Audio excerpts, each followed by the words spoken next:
What's going on? What's going on, everybody? It's your boy B Wise here with another one live stream. I'm here with Booby Miles. What's up? What's Uh, up? I love the black and gold, my boy. Appreciate it, brother. You got the Mhm. NBA sweater on, ready to be an official NBA referee. Nah, Uh, man. It's cold outside. I still ain't turned my heat on, so that's why. hey, bro, I done had my heat blasting. I done had my heat blasting. I'm from the hood though, so I grew up. We ain't had heat that good, so I use a blow dryer too. When I don't want to cut it on, I put that blow dryer on, let it blow under my cover, warm up a little bit. Put my hmm remote at so I can cut this game on. Hey, the Pittsburgh Steelers got a lot of penalties right now. Yeah, I saw they had 5 penalties on one drive. I was like, great, Yeah, hey, I don't know. I'm hating right now, bro. I don't want Will Levis to do good, bro. why not? I don't know. I don't know if he do good. I'm gonna still feel some way. I don't feel no way about Bryce, but I it's mean, unfortunately, he was just the go-to. He was the for sure. Well, at that time, he was the for sure pick. No, I don't even. Where did Will Levis even come out from? He came from what? Carolina, Kentucky, Kentucky. Oh, Kentucky. Yeah, that's not a he football factory. he was good though, but he ain't had no line. But I ain't worried about Yeah. Bryce. Bryce getting it together. We gonna be all right. hmm We just need somebody to throw. He needs somebody to throw the ball too. Yep. I'm trying to find a pin. So how you feel about your Cowboys so far? How you feeling I mean, going into week 9? they do the same stuff. So this is how it goes. September they wishy washy. September, October they wishy washy, and then going into Thanksgiving they always be the best team in the league. And then December, January they start to tilt, and then they'll be either they'll fall face flat when in the wild card or be dominant, and then they'll lose the division round. It's the same shit every year. Disgruntled Heat fan join us. How you doing, Trigger? Oh, I Welcome, ain't welcome. seen Trigger. What's going on, Trigger? What's happening, fellas? What's up? What's up? You think they going? You think this is written? You think it's the NFL? No, I mean I ain't saying written, but that's just the Cowboy story. I don't know if they'll beat Philly or not, but then they play Carolina. They got a Carolina, Washington, and someone else. They'll win those 3 games, and Nah, that's a everybody be loss. like, "The Carolina Dallas lost. Cowboys, they the best team in the NFC." And then they're going to do a tail slide going into the playoffs. Then they'll dominate the wild card game, and then they'll fall flat in the division round. This is why I need y'all to stop. Don't think Carolina gonna be a walk in the park. We're gonna have Von Bell and JC back for that game. So don't think it's a walk in the park. And we I play hear on you. Thursday night. And we play on Thursday night next week. So we're gonna have extended time to be ready for that game coming in to y'all coming to Carolina too. Oh, So so wait, y'all play Thursday night, didn't have a bye? no, we play next Thursday. So Thursday night you get off. Once you play Thursday, then we're gonna play Sunday. So we're gonna have extra time to Oh, prepare. that's right. Okay, I got you. Cause next, okay, yeah, I'm with you now. I'm with Yeah, you. so we gonna get that dub. That's gonna be a I, dub. I hear you. But Trigger Miles is here with us for a little while. So I don't know if you want to do your soliloquy or you want him to. No, trigger handle your business. Well, with that being said,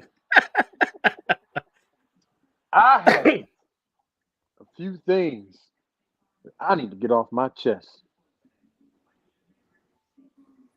The Miami Heat,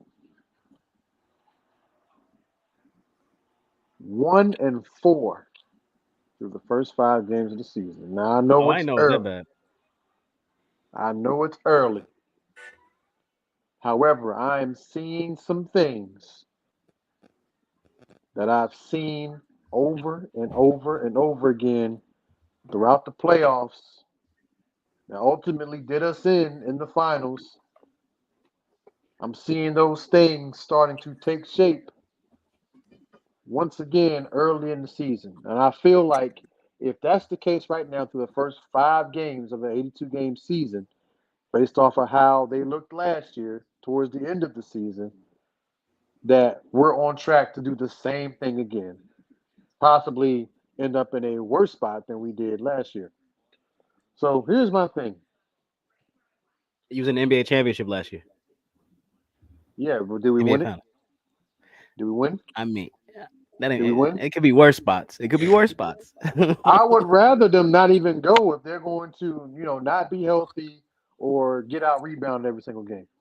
But anywho, That's one thing I'm gonna touch on. So Miami is on at a 1-4 start so far to start the season, and I'm seeing the same things. Guys are not healthy, and I get that's not something that they plan.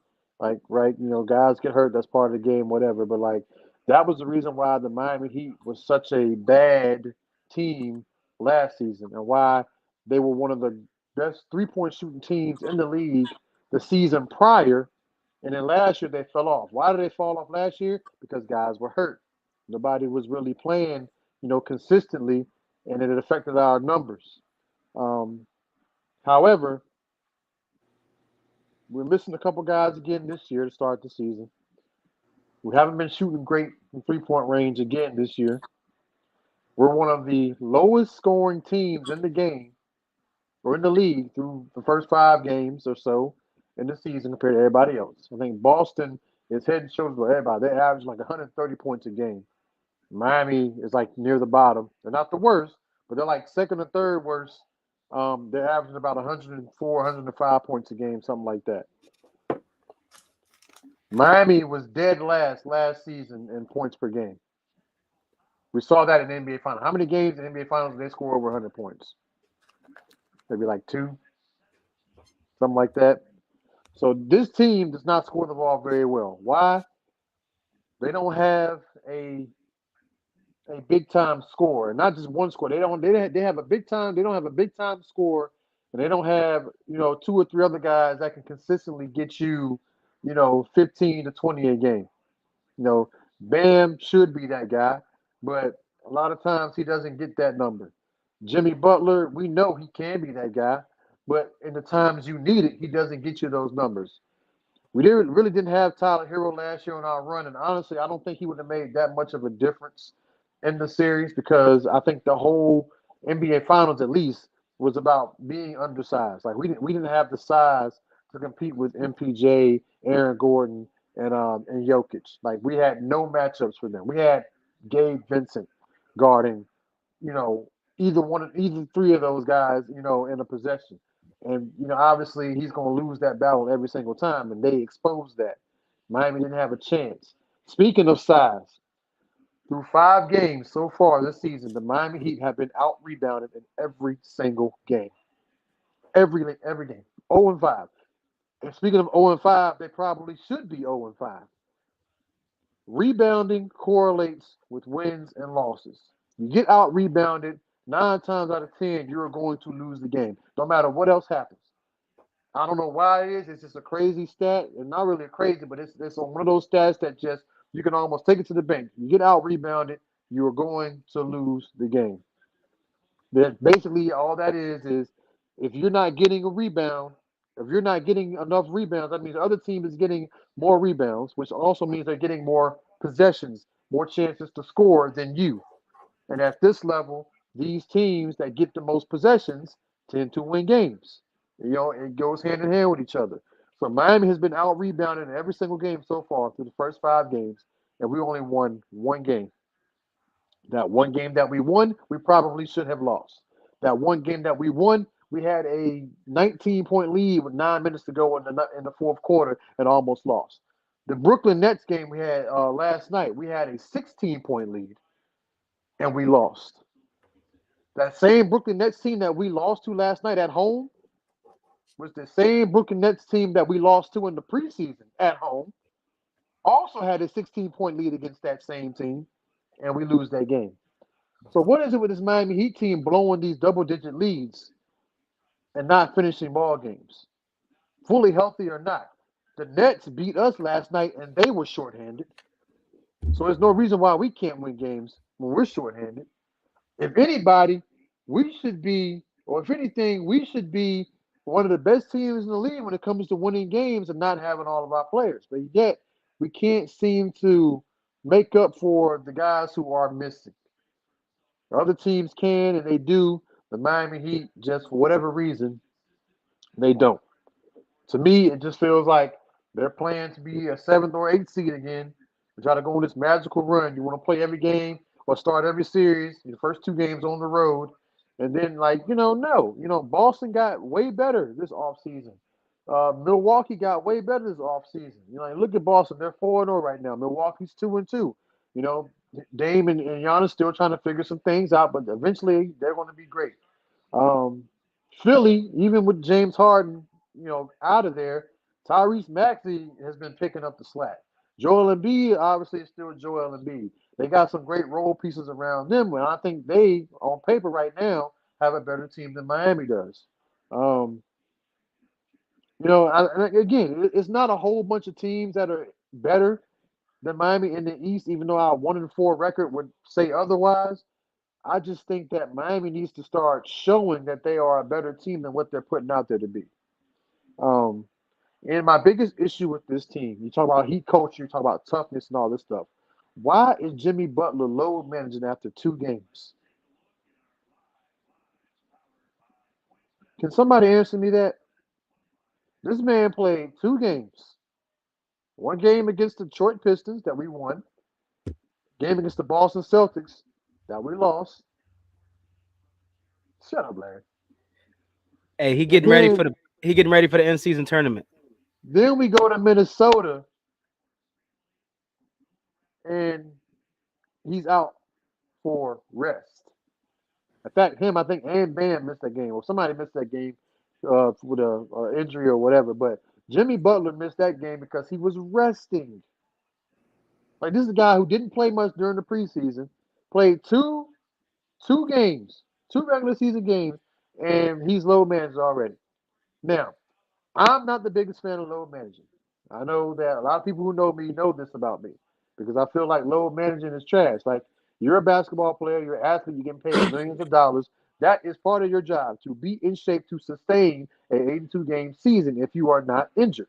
If you are not injured, you have a responsibility to your team, to the fans, to yourself, to be on the floor, healthy and ready to go and giving it your best. That's why you're there.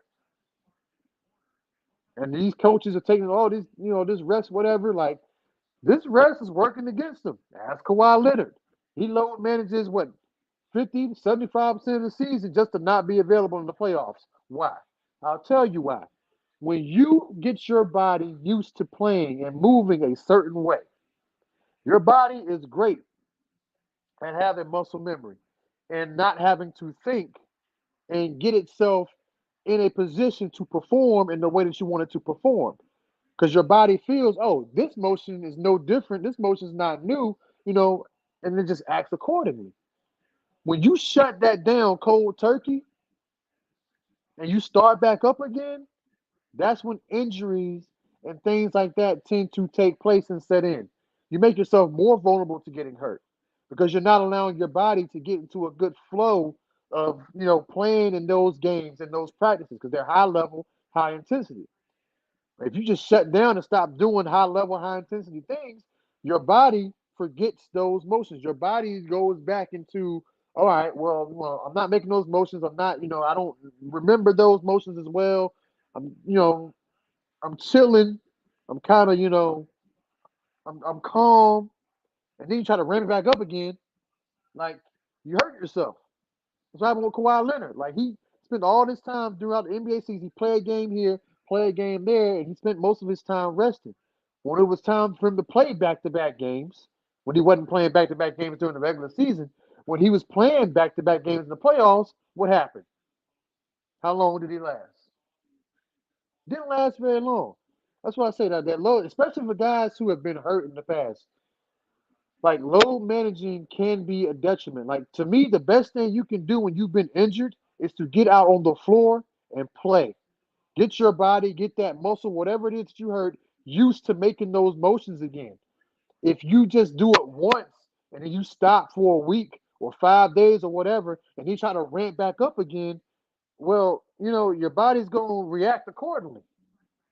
If your body's used to it, it's going to react to it in a way that it's used to. If it's not, it's going to work against you. That's why I say load managing can work against a lot of NBA players who try to partake in it. Because, again, if you've been previously injured, you've got an extensive injury history, it can reignite more injuries or create new injuries when you try to go out there and ramp it back up again at 100% without easing your way into it.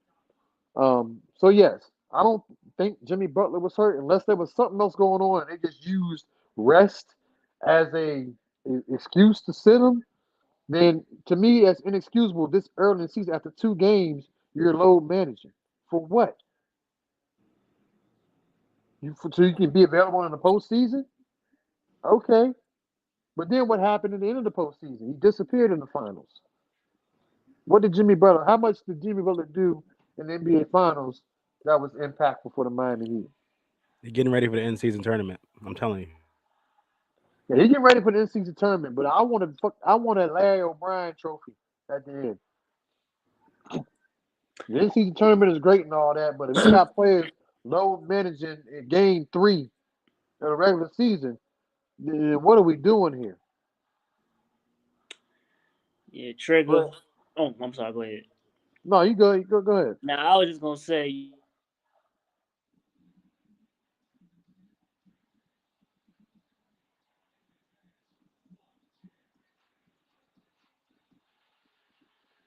My boy left us with a cliffhanger, didn't On that note, so is he low manager or you think he hurt? he? I don't think he hurt because he played against the Nets yesterday. He Hey, can't Tyler be Hero was out injured. there shooting at the end of the game. Tyler Hero was shooting, I tell shooting. you what, Tyler Hero has been the hello, can you only hear me? bright Yeah, we spot can hear you. for this team the entire season. Been the only consistent player so far. Yeah, go ahead, Larry. What were you saying Oh, before no, you I got was cut gonna off? say, if there was any other team, I would be with you. But with that team, I don't, and Eric Spoelstra, I trust that organization with that player and that coach.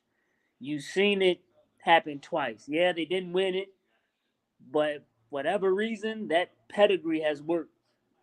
Um, Miami Heat, they're like the San Antonio Spurs. Just get into playoffs, and when they get into playoffs, you don't know what's gonna happen. Because Jimmy Butler, he is the weirdest player I've ever seen. I've never seen a pedestrian regular season player, and then he can amp it up. Usually, when you're a basketball player, like you said yourself, it's hard to turn that switch on. But for whatever reason, when the season ends and the playoff starts, he turns that switch. Now, yeah, during the finals he struggles, but I wouldn't count that. I trust and Eric Spoelstra and Pat Riley and Jimmy Butler. I trust. Yeah, y'all do need to get bigger. Bam is not a 5. He is a 4 that can't shoot. But if y'all get in the playoffs, I'd be scared if I was on the team in the East. Yeah, I'd be scared in the first couple rounds, but again, with Milwaukee and Boston retooling the way they did, I do not see them making the same run they did last year. I just don't. Those teams got way better at a little bit stronger than what they were last season. Like I said, Milwaukee, I mean, I think they're beatable if Chris Middleton is not healthy, right? We seen Dame and Giannis struggle here in their first 4 games, but again, I think give them more time, they'll probably figure it out, and they'll be a force to be reckoned with. Yeah. Boston right now is clicking on all cylinders. Like those guys have meshed. Like I said, I think it was a huge deal that they got Drew Holiday and Kristaps Porzingis because the players that they replaced did not bring everything that those 2 guys bring. Like Drew Holiday replacing Marcus Smart. Drew Holiday brings that same defensive intensity that Marcus Smart had, and he can give it to you on the offensive end on the floor too. Like we weren't really scared of Marcus Smart on offense, although he did make threes for whatever reason, for them in the playoffs. But Drew Holiday can not only shoot threes, he can get to the basket. He can shoot the mid range. He is actually a third option on that team. Maybe even fourth behind Porzingis. Next to Jaylen Brown and Jason Tatum.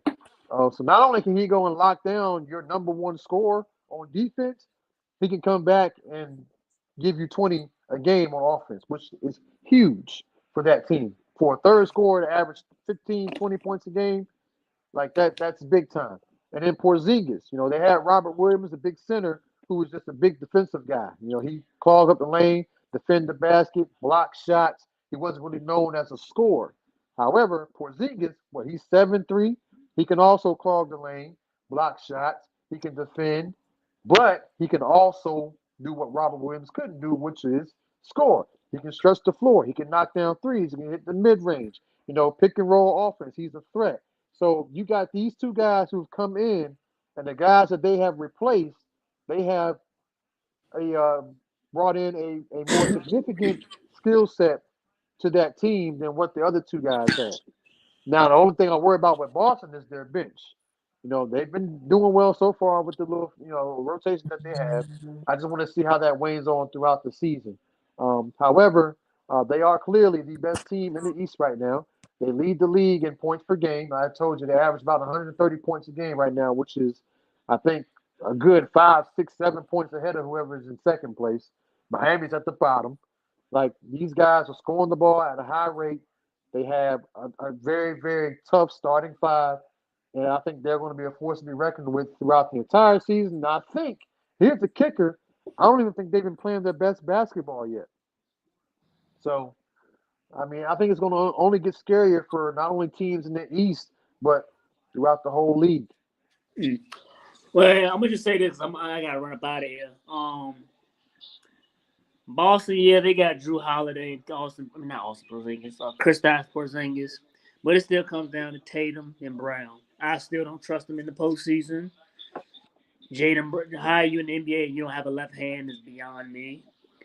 Philly, they're like Dallas, they can't get past the second round for whatever reason. And Giannis, he still got he got Dame, but at the end of the day, he still got to make free throws. And, it's shown, when in doubt, hack Giannis and make him beat from the free throw line. But we'll see. Yep. I mean, that's part of the reason why they brought Dame in there, right? So that Giannis wouldn't have to shoot those late free throws. They had a game earlier. I can't remember if it was the first or the second game of the season. Maybe in the first game, the last 18 points that the Bucks scored, it was basically Dame and Giannis, but Dame had all the free throws. Giannis had a couple buckets here and there, but Dame made all the 3-point shots and he made most of the free throws that iced that game. So they're taking the ball out of Giannis's hands down the stretch so that he won't have to go shoot those clutch free throws, so that he's not dependent on to have to make those big buckets like he once did. And they're giving that responsibility to Dame now. Well, I hear you. But look, fellas, I'm going to run up out of here. I love the conversation. Now, be good. We got to start this at an earlier time, bro. But we got you. We gonna get the other one popping. We gotta get the other one popping too. Yeah. So but we appreciate you. Y'all have a good night. Yes, sir. You Go too. Appreciate you, brother. Thank you for stopping by. Hey, y'all getting waxed right now by 23, brother. Who? Your Pistons. Oh well, the hell with them. What else is there? Hey, y'all coming this year. Y'all gonna win the tournament, in-season tournament, Pistons, 2023. Yeah, 2025. But yeah, y'all have a good one, man. All right, brother. You too. All right, brother. Appreciate you. Trigger, how you doing, brother? A little bit better now that I got a chance to get all that stuff off my chest. It's just, and then there's one more thing too I want to discuss. The off season. I know we talked about it, but like the fact that Boston and Milwaukee, two teams that we, beat to get to the finals last year, got better, and Miami lost guys and didn't replace them or didn't get better. Like, and I get it, they were kind of waiting on them, to see how things were going to roll with the whole Dame situation. I think that kind of slowed them from filling out their team. Right, they were waiting to see, all right, if this Dame trade is actually going to go through. Right. What players are we giving up? So that would kind of, tell us who we needed to go out and get as far as free agents, go. Because there are a couple guys who were kind of hanging around that would have fit great with Miami. A couple big men too that came in and gave us a little bit more size, some rebounding, some defense, or whatever. They ended up getting signed by other teams or re-signed by teams that they were already with. And then, like I said, Miami lost Max Strus, we lost Gabe Vincent, and we pretty much didn't replace what we lost. I mean, we got Tyler Hero back, who honestly he averages more points per game than the two of them combined. However, he doesn't bring the defense that Strus brought. And I think, like I said, we definitely needed to get bigger. We definitely needed to bring in another Dame-like, star to the team to kind of take pressure off Jimmy, take a little bit of pressure off of Bam, and kind of let that see what happens. Let that kind of put us in the conversation too. Like, hey, you got Boston, Milwaukee there. Miami retooled as well. Like Miami knows that they need that extra star or whoever to get them over the hump. They went out and got him. Now we don't know who that player is going to be. Like every time there's a big time free agent available, they always get tagged to the Miami Heat. Miami Heat's going to be in the running for him. Miami Heat's going to be around. Like, and I You can think that's go just the down. media? I can go down, and a lot of it is the media, but it's just amazing because I literally just see them. They're literally attached to every, and I think the media does realize that Miami is another superstar away from being a legitimate threat. Like Right. they're good right now. They're okay. Despite the 1-4 record, they'll be fine. Like Larry was saying earlier before he got off, Spo and Riley, for whatever reason, they just take what they have, they make the best with it, they just get into the playoffs, and once they get in there, they're a scary team. And I wholeheartedly believe that they will be there, despite them being dead last in the East right now. They will be in the playoffs no matter what seed Even over they're the at. Pistons over them? Yeah, I can't say who will be over them or what seed I'm we talking will about right be. now. I mean, everyone's over them right now, but I'm still putting Miami in the playoffs. But they'll make the playoffs whether they're a bottom seed, if they're top of the East somehow. I don't know. They will be there in the end. Whoever they Dang, the play, Pistons are 2-3. whoever they get, that's what I'm saying. They literally have the worst record in the East right now. They're number 15 out of 15. Go look it up. Everybody else is ahead of them. Everybody else two Um, and three, mostly. yeah, yeah, they might be like number 29 or number 28 in the league. I think Memphis is the only team that hasn't won a game. And you got, Miami, maybe one or two other teams that's only won one game. But yeah, they'll be there in the end and they'll compete. But that's the thing. I don't want that to be enough. Everyone's looking at that like, Miami, they overachieved last year and they made it to the finals. They had a chance to go out and win another title. Like we've been to three Eastern Conference championships in the last 4 seasons. And it's like, that's really good, but we ain't won nothing. Like Yeah. I want to win. I want them to win. And that has to be the standard. That has to be what people see. And like I don't think Miami, I think they get caught up in that, okay, well, we did this with this roster. Well, clearly we can go back and do it again. But every Right. time we've gotten to the big stage, we've fallen short. Why? Because Jimmy, he runs out of gas carrying the team there. He's putting up these heroic performances. You go back and look at those series in the playoffs last year, his scoring dropped off significantly after that first round. From the Bucks series to the Knicks series to the Celtics series, his points per game went down. And into the finals, they went down. But look So at like you said, who he's fighting against. You got to fight against the Bucks, yeah, and the that's Celtics, what I'm the saying. Nuggets. He had all that pressure on him to perform. So if you're going to coast your way through the season and then turn it on when you get to the playoffs, great. But somebody else has got it. Maybe Tyler Hero could have been that guy. Again, I don't think that would have been enough for them to get over the hump. Because again, Denver was a big team, and Tyler Hero surely does not bring size, unfortunately. But his offensive skill set, yes, we could have used it. Again, I don't know if that would have been enough to beat a bigger team like the Nuggets.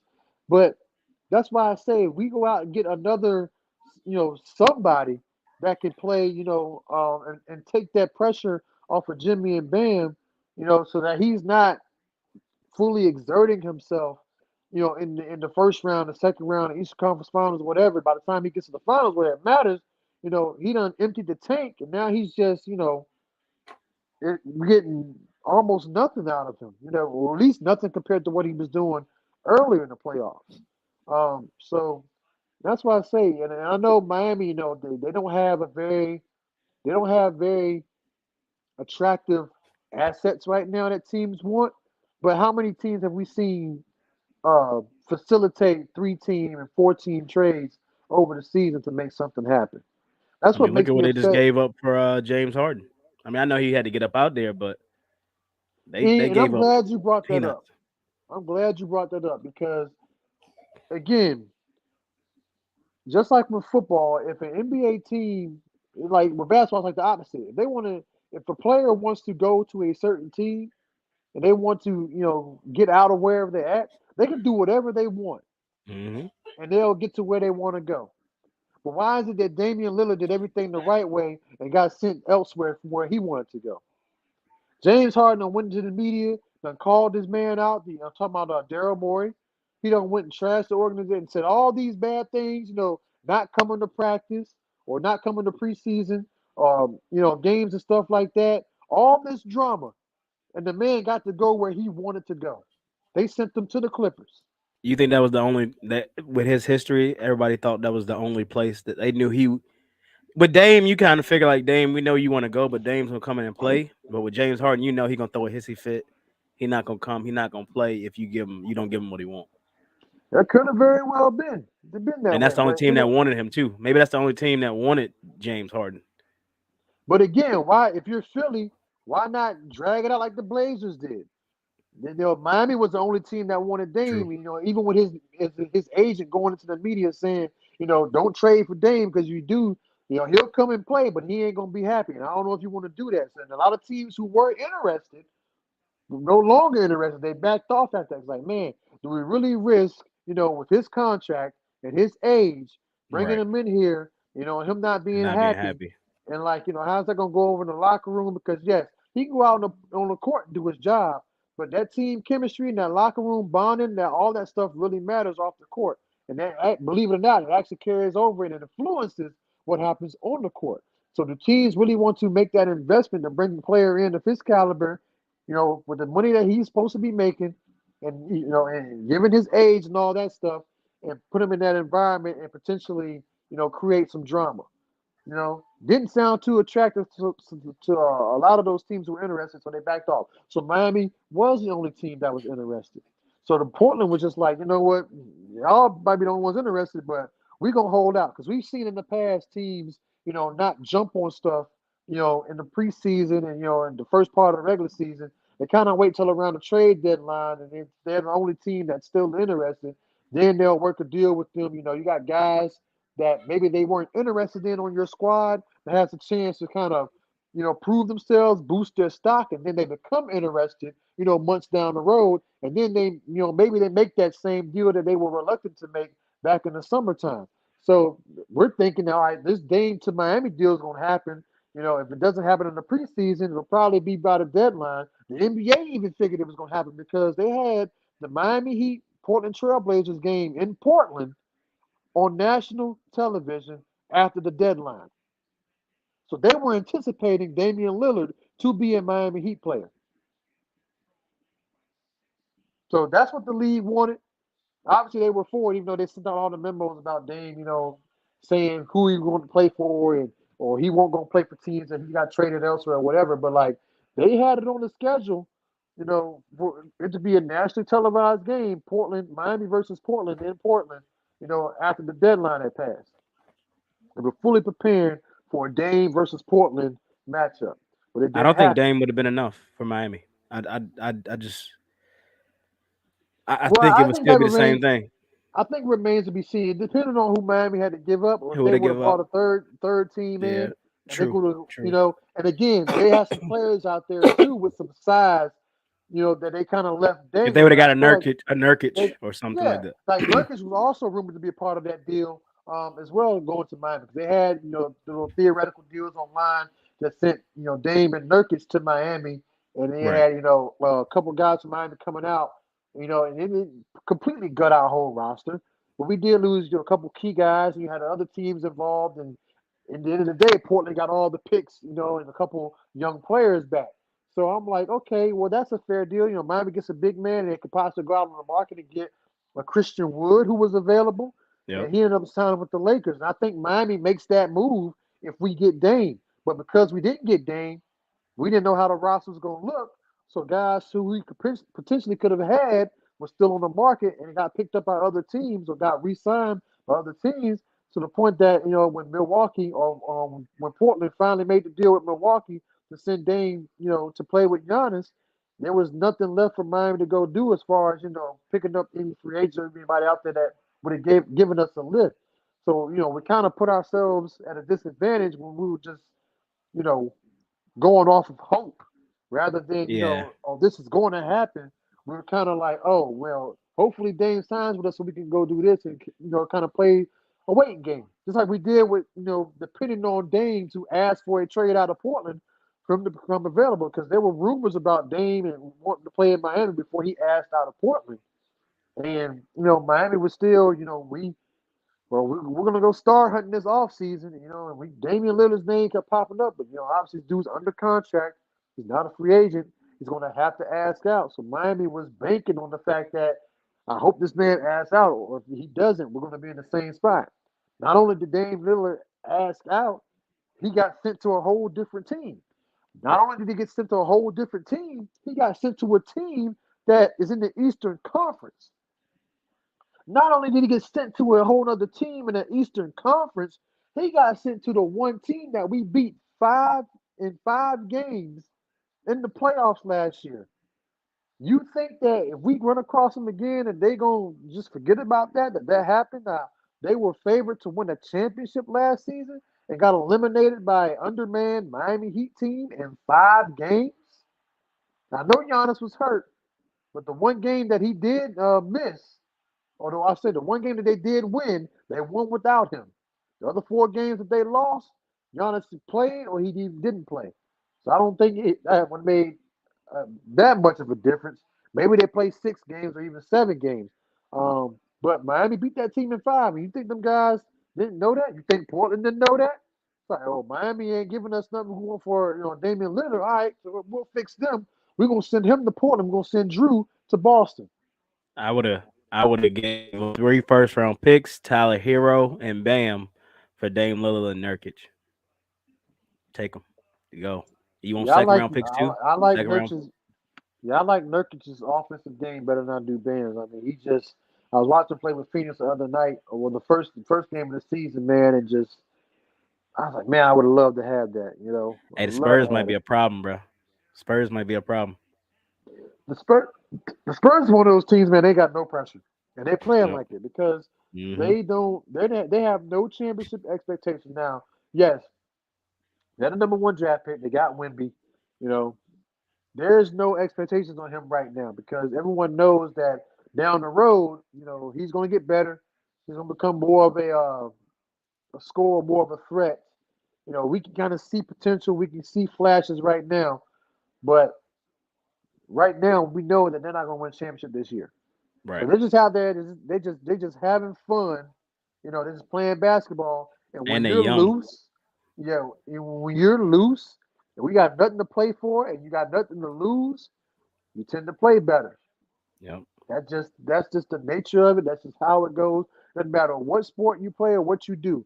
When you have the mindset that there's nothing to gain, nothing to lose, I'm just having a good time, having fun, whatever, you just ball out. No Playing game. concerns. Like no one's expecting nothing from you anyway. Just go out here and ball out and see what happens. I don't know. NBA is what's going on with is Devin Booker hurt or like what? Yeah, he's actually hurt. I think he had a foot injury, I believe, something like that. Some lower body injury. Um, but yeah, the Phoenix Suns have not been whole yet, Yeah. and I'm hoping this is not another like version of the Clippers that we see. Like you get these Or stars the together and they're never on the floor because they're all or hurt. Nets. The Nets with Yeah, the KD. Nets. Yeah, with KD, Kyrie, and Harden not all being together. So yeah, I just hope this is not one of those situations. Because Bradley Beal has yet to play a regular season game. Devin Booker was got hurt after the first couple games. Yep. KD's been he's been there obviously, but those three guys together, love to see that happen, pan out, and LeBron what they James, do in the postseason. 37, 36 years old, out here playing basketball like he playing basketball. What you think? Yeah, 21 years in the league. Him. Yeah, it's not. It doesn't surprise me honestly. It doesn't surprise me because the man, like I said, he takes care of his body. He's always steered clear of any drama or anything in the media, and that in itself is a load off of players. Like Yeah. the off court stuff can really have an impact on your game and on your mental health and all the things. Like he's never been any issues about him off the court ever. This dude has kept his nose clean. Like, what athlete can we say that about? This day and age, it's probably only a handful of guys across all the major sports that you can, that are superstars like a LeBron Right. James that you can say, this dude ain't have no baggage, like none. Like family situations is perfect. Everything is good. Like this dude has played basketball. He's been available, consistently throughout his 21-year career. And for him to come in his year 21 season, putting up the numbers that he's putting up, like it's just a testament to how he's been dedicated to the game and taking care of himself and his body, and in his craft, perfecting his craft. Like this is the same LeBron James. He's still athletic. He can still get up. He can, he still plays his game. Like he hasn't had to alter anything. You know, he's still averaging 20 plus and getting the assists and the rebounds. Like none of those numbers have dropped off. And this dude could easily play another 2 or 3 years if he wanted to after this season. Easily. If he stays healthy, obviously. Barring any I think major injury. what was KD saying? He was not KD. KG was saying what 5 to 6 years. He said he see Yeah, I LeBron playing mean, 5 to 6 more years. yeah, he could. I say a minimum, 2 or 3. Minimum. Yeah, Easy, the way he's going. Shout out to his trainers and his, you know, his dietitians, chefs, all the people that just is have him. Like, is that because the NBA is softer now? no, I don't think that. I just think that he's one of them guys that really just takes care of himself. Yeah, Because I think he realizes, responsibility that he has and the load that's on his shoulder, despite the fact that he's pretty much told AD, "Hey, this is your team. I'm just here, to back you up or whatever." LeBron still seems like to me he's that guy that, you know, he's the go-to man, and I feel like he still should be. He's still playing at a high level. Why not? If you're out there, why not? He keeps himself in shape. He's pretty much avoided any major injuries in his whole career. I mean, I look at guys like Kawhi Leonard and everybody else who's like load managing and stuff like that. Like, comes back and it seems to always get hurt. Can't play a whole 82 game season. I'm just looking at LeBron. I'm just like, man, you need to give these guys like your secrets on how to to keep yourself yeah, healthy, how to take care of yourself. Because I know everyone they have different trainers, they have different people in their corner that get them ready and try to keep them in shape, keep them from getting hurt and all that stuff. But I mean, him and the other guys compared to some of the players that we're seeing now, it's just it's night and day difference. It seems to me like LeBron's always around and is always healthy, and he's out there. And not only is he available and healthy, but he's actually out on the court. He's still putting up big numbers on top of it. So I'm like, LeBron doing it, age 36. Well, why can't Kawhi and KD and all these other guys do it in their early 30s, late 20s? So I don't know. It's just one of the maybe he's just a freak of nature, which freak I believe athlete. he is. But still, as you get older and all that wear and tear, on your body, eventually it starts to catch up to you. I don't care how freakish you are, but he's done a great job of staying healthy and staying sharp. Because man, he looks good. He's looked real good, the early part of the season. Like Devin Booker is playing tonight. Oh, he is. I was Yep. looking at the stats, man. You got Luca leading the league with 33.8 points a game. Next is Donovan Mitchell, De'Aaron Fox, Steph Curry, and then Joel. And then you got Chris Paul top five in assists. Hmm. Luca's top five in assists as well as leading the league in scoring. Chet Holmgren and Anthony Davis, Joel Embiid's top three in blocks, as well as Scotty Barnes. Marcus Smart with steals, Donovan Mitchell with steals. Um, Steph Curry 3 pointers made. Tyler Hero is tied for fourth with Luca for 3 pointers made.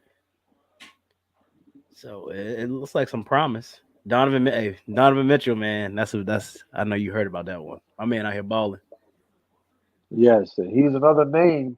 that could potentially, is going to be attached to Miami when, in this upcoming uh 2024 summer free agency.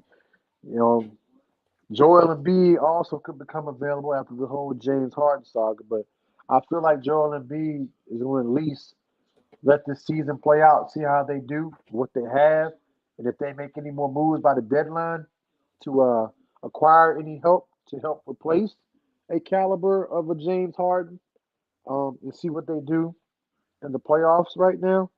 And then maybe he'll, because he's still under contract for 3 more seasons. And it could be another Dame Lillard situation where he's going to ask out, and depending on where he wants to go and what's out there that they can get back for him. Maybe he's on Miami's list. He will be on Miami's list if he asks out. Donovan Mitchell, I'm telling you right now, will be attached to Miami Heat. He was attached to them before when he was coming from Utah because Dwayne Wade is an owner at Utah. So we thought, oh, Dwayne Wade is going to go there and talk Donovan into get to Miami. And where did they ship him? To Cleveland. So he's not going to resign with Cleveland. He's going to play this thing out and he's going to become a free agent. And Miami, definitely will have a shot at landing him. And I like him coming in and playing with Jimmy Butler because at least he can play defense. Um, Obviously, we know what he brings to the game offensively. He has a good mid-range game. He can shoot the three. He's definitely a number one scoring option. Obviously Jimmy can. He takes a lot of pressure off of Jimmy. Takes more pressure off Bam. So that is my next hope now. I'm looking past. I'm hoping for the best this season. I'm hoping we can go back and redo what we did and win it all. That would be great. I don't see it happening at this moment in time. But come, the postseason in June, July, when NBA free agency opens up, Donovan Mitchell will be linked to the Miami Heat. And Pat Riley, y'all better go get him this time. If you watching me, Eric Spoelstra, Pat Riley, anybody from the Miami Heat organization, if you can see me right now, if you can hear me, go make this happen. He's a free agent. You ain't got to sign nobody to get it, unless you have to do a signing trade. But if he's gonna be unrestricted free agent or whatever, like go and get this man as soon as you possibly can and put him on the roster, I please. think I think uh I think Philly better. I ain't gonna lie to you. I think Philly better without James Harden. I can see that. I It's think like Philly when better people without said James Harden. Portland was a little better without Dame after they got the players back that they got, and I can also, agree with that, as well to a degree. Um, but yeah, Philly is 3-1 right now. They look good. Joel Embiid did his thing tonight. 28 points. Double double. Um, but yeah, like I said, I think Philly. I would put them ahead of Miami. As far as the top teams in the East, I think when it's all said and done, I think Boston, Milwaukee, Philly will be ahead of Miami. Um, Miami may be the fourth or 15 when it all shakes out. If they get their act together, they can stay healthy. Score more points. That would be Um, good for him though. Fourth or fifth would be a good instead of going the bottom seed doing the play. And I think a fourth or fifth seed would be better for them instead of facing these top teams. Let these top teams maybe lose before they get to you. yeah, and that's what it did last year. They played, you know, one of the top teams right off the bat. Yeah. And, and they beat them. And they got to the second round. They played a mid-level team, which is okay because I felt like the New York series was I felt like okay, yeah, we can beat these guys. Like that was the only series I felt confident about. I was like, yeah, we definitely, yeah. When we got to East Conference Finals, I felt better. I would have felt better if we played Philly over Boston because I felt like Philly was one of them teams that just couldn't get over the hump. We had been there, like we can get past them in East Conference Finals. But when Boston won, I was like, well, it's gonna be a battle. I didn't think we were gonna win that series. When we went up the first 2 games, like when the road team wins both games, like kind of pressure that puts on the A home lot of team. pressure. And then for us to come back to Miami, I'm like, okay, they're definitely going in game 3. And that's going to make game 4 a must win for Miami because if not, they go back to Boston game 5 and this thing tied 2-2. That's the series. But when Miami went back for game 3 and won, and not only did they win, they won in a blowout. It went up 3-0. I'm like, what? But Yeah, see, this is where Miami went wrong, right? I think had they not extended that series to 7 games, maybe we were a little bit fresher had a for the little break. finals. Yeah, Yeah, had a little bit of break. Denver did have a break. yep. Let's not forget that they They swept swept the the Lakers. they swept the Lakers. They had some time off, a lot more time off than what Miami got because Miami pretty much won Eastern Conference Finals, and then 2 days later they were playing against the Nuggets, who the Nuggets were off for like a week. Yep. So sometimes that can help you, sometimes it can hurt you. If you have too much rest, it's almost like load managing. When you're, Yep. going 100 miles per hour, and all of a sudden you shut it down for a week, and you revamp it back up a week later, you're liable to pull something, hurt yourself, something, because your body has to get reacclimated to that speed. So you know that could either go for you, that can either go that way for you, or it could completely benefits you. You come in refreshed, got new legs. You've been doing things in that week time that you had off to kind of keep the rust off, and you come in, and you have, it's like catching your second wind, and you play great, which is what Denver did. In Miami's case, you keep playing, you keep you keep that momentum, you keep that that your body stays adjusted to the schedule and the plan, and it's not really much of a drop off. You just keep playing, but you're expending energy, more and more energy as you keep going. If you don't get a little bit of a break in between. Will Levis throwing that ball. Will Levis, I think he 12 for 15 for 153 yards right now. Oh wow, I turned away from that game in the first quarter.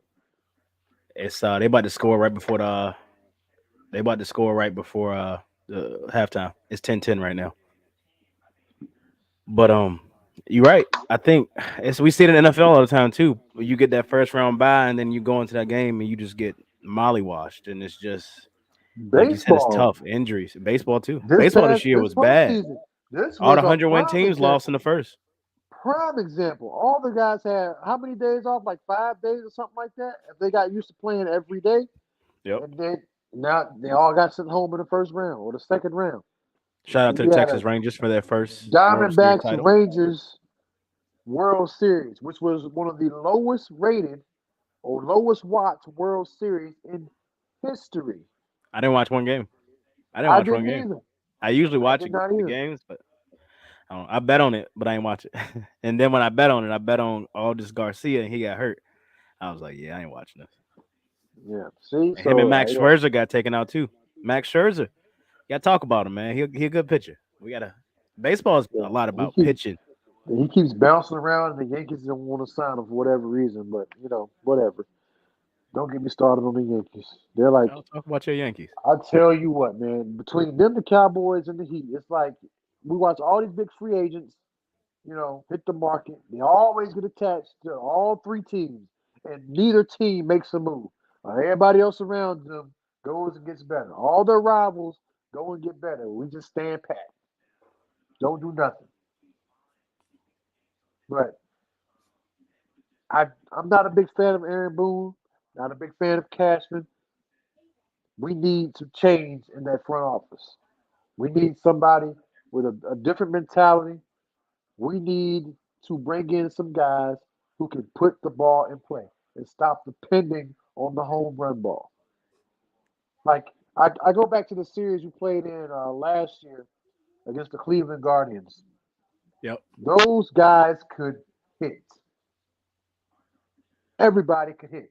They constantly, every single game, they constantly just put the ball in play. They didn't even hit home runs. Just put the ball in play. And you constantly had guys on base and were constantly turning in runs because they just had guys that just simply put the ball in play. I'm so sick of watching Aaron Judge and Giancarlo Stanton strike out every 13-10 game. Titans halftime. Just kicked the field goal going into halftime. Will Levis letting down the field to get a field goal. Titans get the second half kick. But I'm sorry. Go ahead. Right? No, I'm saying I'm just tired of watching Giancarlo Stanton strike out. He has Is one of the he playing? worst batting averages on the team, and it's either home run or bust with him. You can almost say the same thing about Judge. I mean, Judge has been a far better player than Stanton, obviously. But I feel like there's a lot of times Judge goes up to the plate, and if he's not hitting anything, I mean, you just strikeout, strikeout, strikeout. Like, he's Yeah. not even drawing walks. Right. He's just striking out. Hey, Otani. It's Otani season. I mean, we all know he coming to the best team in the league, which is Boston, but it's Otani Probably season. because the Yankees gonna get attached to him. They're not gonna make a move for him. He's gonna end up somewhere in Boston or somewhere in the AL East. We're gonna have to play He him, might go to. 4 times a year. I think it just depends on where he want to go. He might go. I don't know, Houston. Uh, he might go back to Los Angeles though too. Ain't no way he's gonna stay in Los Angeles. But I mean, I Ain't would no love way. to see him in Boston. When you put him on a contender, they instantly become a championship team. You So put him with what did you? Houston. Houston is winning the World Series next year. Oh yeah, 100%. Did you watch sports on the Sports Equinox? I think it was Monday. We had the But this Sports past Equinox. Monday, Yeah, we I had the didn't. NBA, MLB, NHL, and NFL games. Yeah, I think I definitely watched the NFL game. I feel like I think that's the Side only note: thing I watched. you are last week. You had 10. Integrity had 7, and I had 9. Well, the When it picks, comes, yep. yeah, I feel like I did horrible. No, you had 10. I told you about them Panthers. You didn't want to listen to me. Nah, I didn't listen. uh, you also picked. I picked Green Bay over the Vikings. I picked the Rams over Dallas. Uh, we all picked Atlanta. You picked New Orleans, and I think they won. New Who did Orleans New beat Orleans India. I'm play? pretty sure they beat India. I'm pretty sure. Um, I picked Washington over Philly. Uh, you also picked the 49ers, and I picked Cincy. Um, and we all picked KC, and I think that's about it. But it's hey, football was crazy this past weekend. Hey, okay, let me go on my little spiel. Uh Let me go on oh. let me go on my little spiel. It's gonna be a short one. It's gonna be a short one. So you damn right, As Lady long as Ray, you me and need. my Panthers. As It's long gonna be as a you little short need. one. Yeah, take as long as you need. Told Trigger about them Panthers. I see your little name there down there. I was reading an article. It was saying Jalen Hurts is under more pressure than Dak Prescott. Why? But but I think Brock Purdy and Kyle Shanahan is under the most pressure out of all of them Okay. because all everybody said, "Oh, Brock Purdy, he's the second coming. He's the next. He's it." Kyle Shanahan, I think I saw a stat today, is like 1-31 when he's trailing by 3+ points in the fourth quarter. 1-31. Brock Purdy is just a normal quarterback. He's not a second coming. He's not none of this stuff that everybody's talking about. He is just a normal quarterback. And I'm tired of people saying, that he's like the next Tom Brady and all that kind of stuff. Like, I hate the narratives and the stories that the sports world run with at times, if you get what I mean. Like, it's just what y'all don't have nothing else to talk about. Like, it's just nothing else to talk about.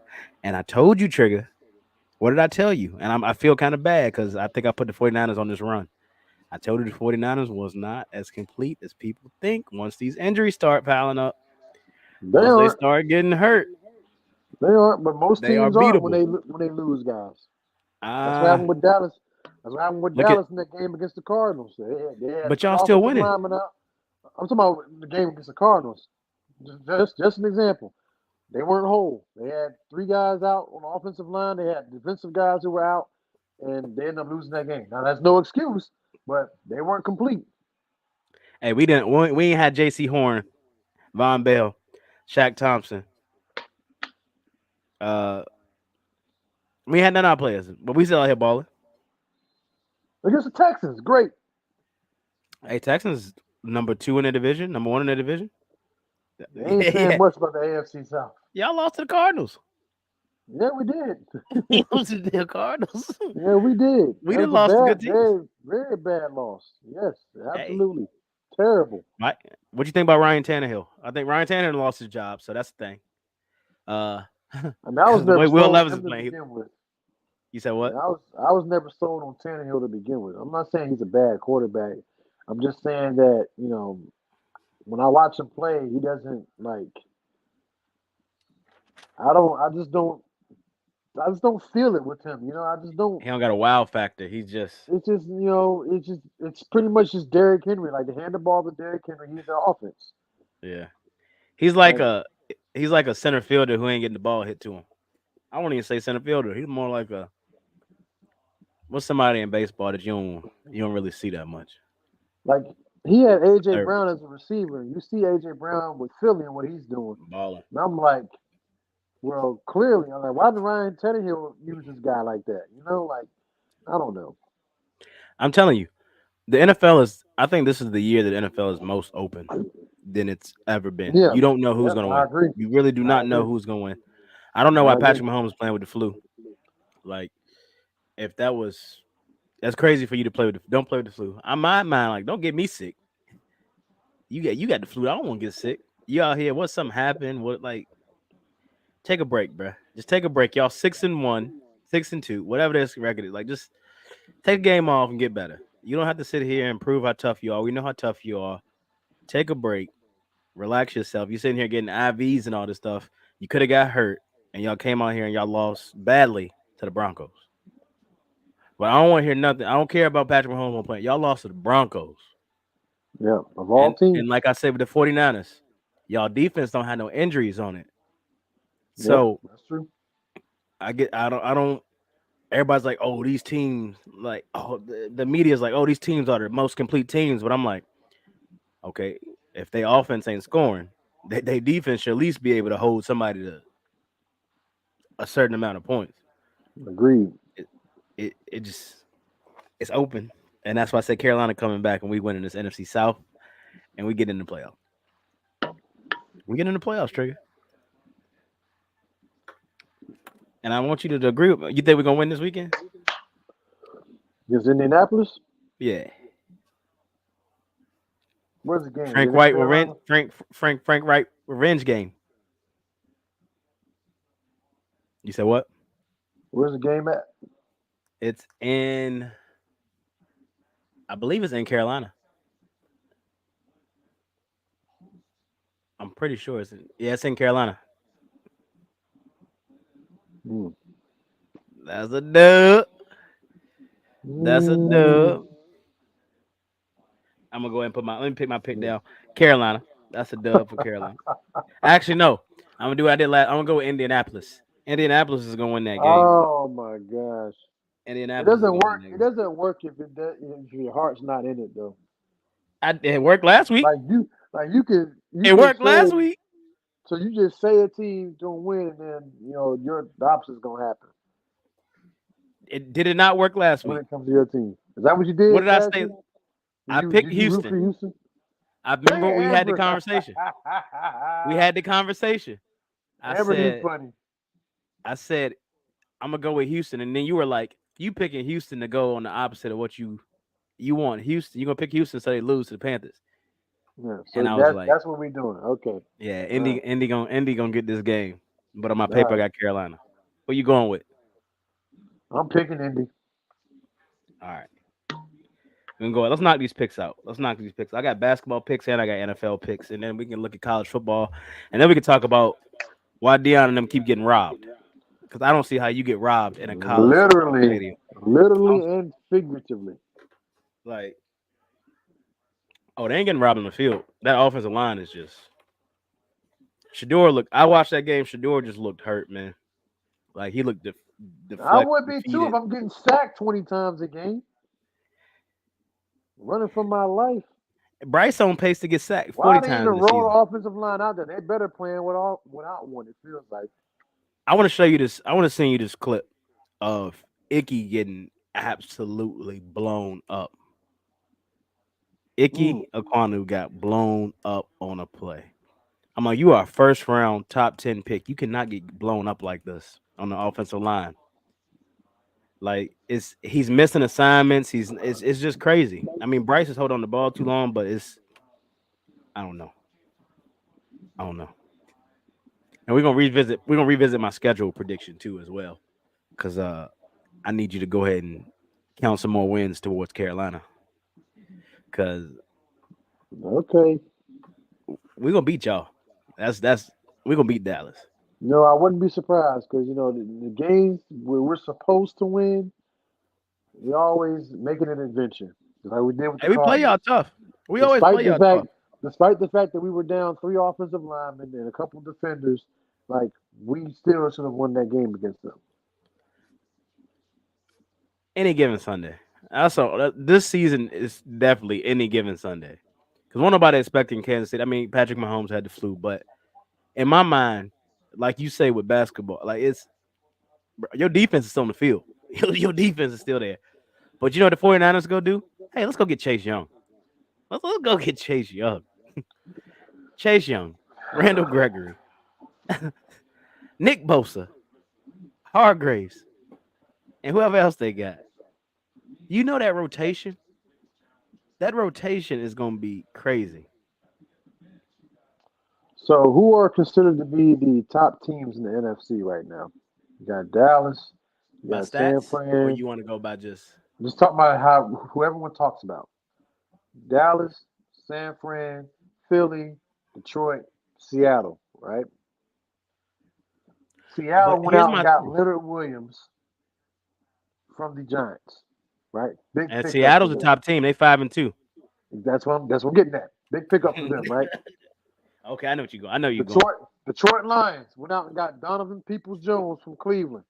Now, he's not a world beater, but it's a nice weapon to add to your wide receiver group, 800 yards right? last season. 800 Yeah, yards last season yeah. on like I'll 60 take targets, I that. believe. I'll take that. We already know what Philly did. Went out and got one of the best safeties in football in a position that they needed. Hmm. See what San Fran did. You just mentioned it. Chase Young. Like they ain't just got Randy Gregory. Like they ain't already got Bosa. Like they ain't already got Greenlaw Hold on. and Hold on now. Warner. And who You did want to Dallas go get? Jerry Jones' cousin? They So got here's Jerry Jones. so you see my point, right? These 5 teams, these are the teams right now that we're talking about. Seattle, Detroit, Philly, San Fran, Dallas. These 5 are going to be in the playoffs when the season is over with. So 4 of those 5 teams went and made moves at or before the deadline to get better. The so one team that stood pat and did nothing. Carolina Panthers. Well, I'm talking about someone who's going to contend this year. We contend. Hey, whoa, we contending. We contending, brother. We are contending. Contenders. But that's Contenders. anywho. Contenders. Anywho, that is a problem with me that you're a top team in the league. You feel like you can't be better when there's guys out there that will make you better. You're not worried about. I'm not worried about contracts and all that kind of stuff. Ball out this year. We worry about that down. Like San Fran ain't work. San Fran got the most cap space out of anybody, but they're not worried about next And then year and caps and all that kind of stuff. The Eagles have none, but yet they keep signing dudes. Like where y'all, and that just further proves my point, man. Whether you got the money or not, you can go and make something happen if you want to go and get a certain player. You just can. Like again, San Fran has a lot of cap space. They go out and get a bunch of guys. Philly has no cap space. They go out and get a bunch of guys. Dallas, you have no excuse. You right in the middle. You right in the middle. So, What are we doing? ooh. So Nick Bosa, I want you to. This is to go with what you were saying and about going to get somebody. Would you go get Nick Bosa right now? Why not? How many sacks on his year you think Nick Bosa has? Probably doesn't have a lot, but shit, yeah, I mean, he can make things easier for Parsons and Lawrence. 3 sacks, 22 tackles. In the last 3 games, he's had 10 tackles, 1.5 sacks. I would still So take him. they've lost 19-17, 22-17, 31-17. So now I know we can get 17 points. Y'all need to hold people because the first 2 games they were holding them to 10 points. They held Dallas to 10, and they held Arizona to 16. 49ers ain't play nobody. They playing teams now, and teams are scoring 19 points, 22 points, 31 points. What do we talk about? Who have these teams truly played? Let's look at Yeah, Detroit. Let's go to Detroit. Detroit got 2 losses. Let's look at their 2 losses because the Raiders should have won, but we ain't gonna talk about Jimmy G. He gone. Um, that whole Raiders fight everybody, everybody. they're in absolute football purgatory right now. I don't know why you hired Josh McDaniel. That's, Man, he go back to New England and be a I think coordinator. he's going back to New England. That's what I really think. But He'll end up back there as the offensive coordinator. so I mean, they played the Chiefs. They beat the Chiefs by a point. They lost to the Seahawks in overtime. They beat the Falcons. They beat the Packers. They beat the Panthers. I mean, that's a team. So that was a quality win. They beat the Bucks. They lost badly to the Ravens, and they beat the Raiders. They really ain't. So the losses were Now they to on the bye week. Seattle, and Baltimore, two teams who will be in Who the you say? playoffs. Yeah, the Seattle losses. and Kansas City. Kansas City.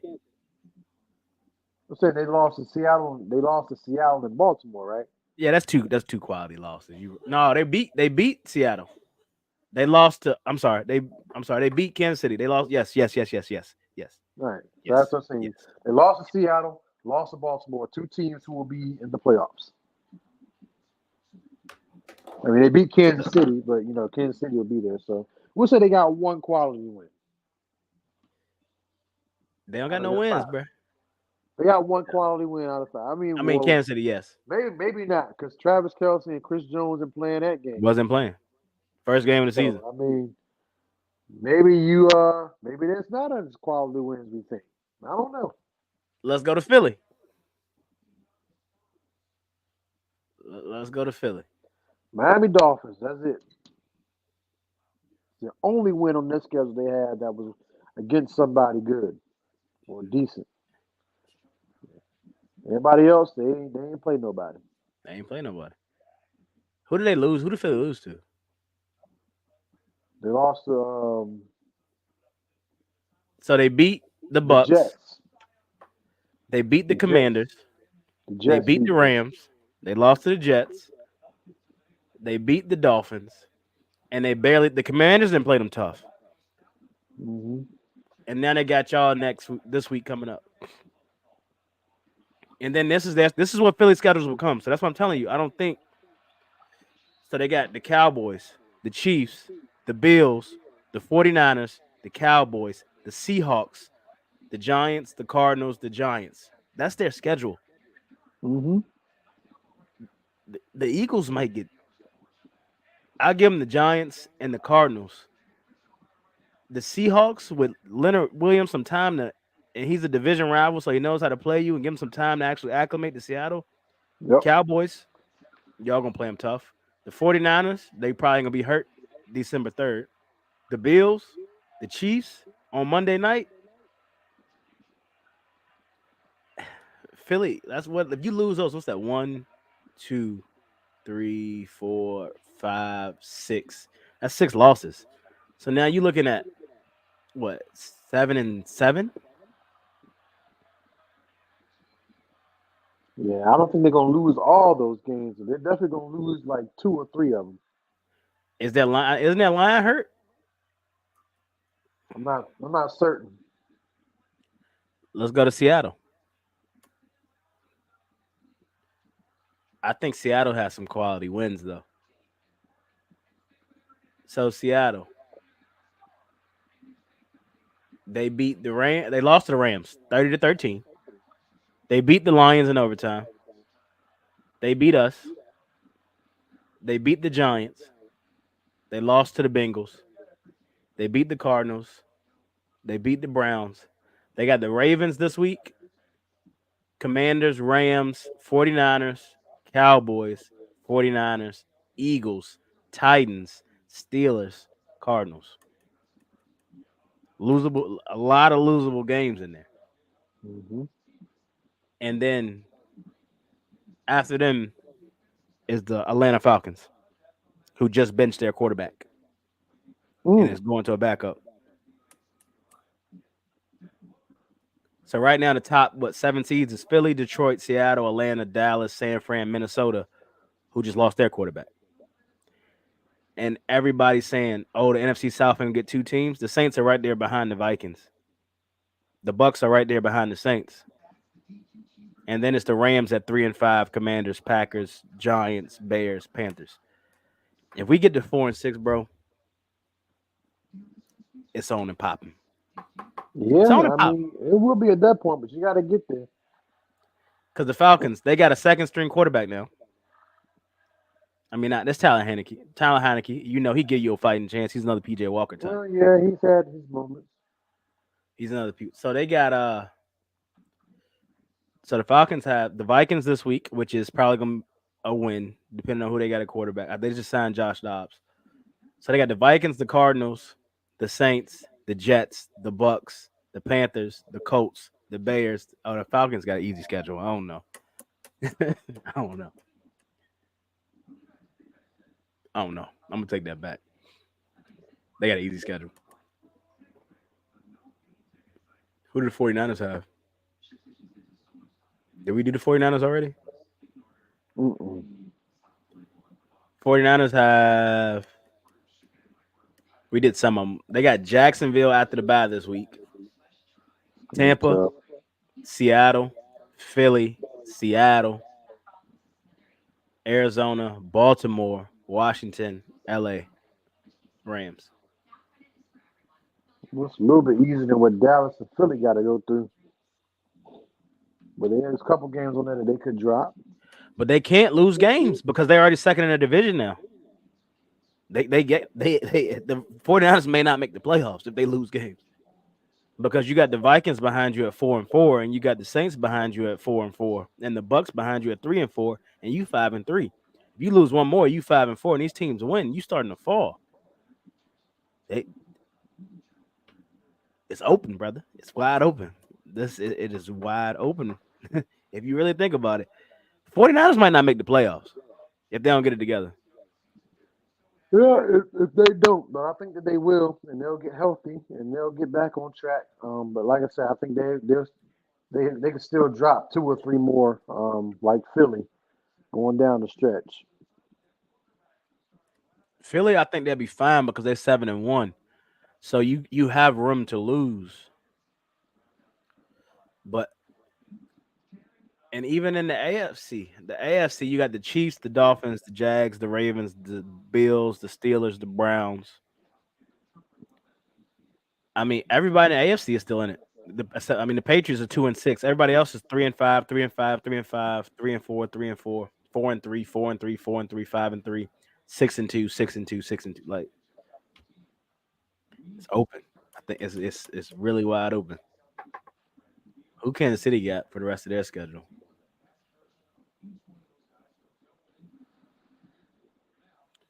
They got Miami this Mm. week in Germany. All They right, got that's the Philly. 9:30 game on Sunday. Yep. Philly, Las Vegas, Green Bay, Buffalo, New England, Las Vegas, Cincy. They got Cincy on New Year's Eve, and then Los Angeles Chargers, which I mean that's a good schedule for them. Miami probably got a favorable schedule as well.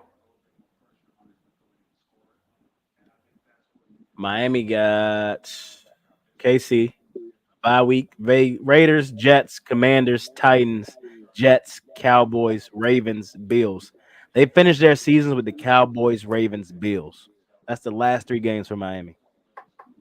That's gonna be tough. Jets, Cowboys, Ravens, Bills.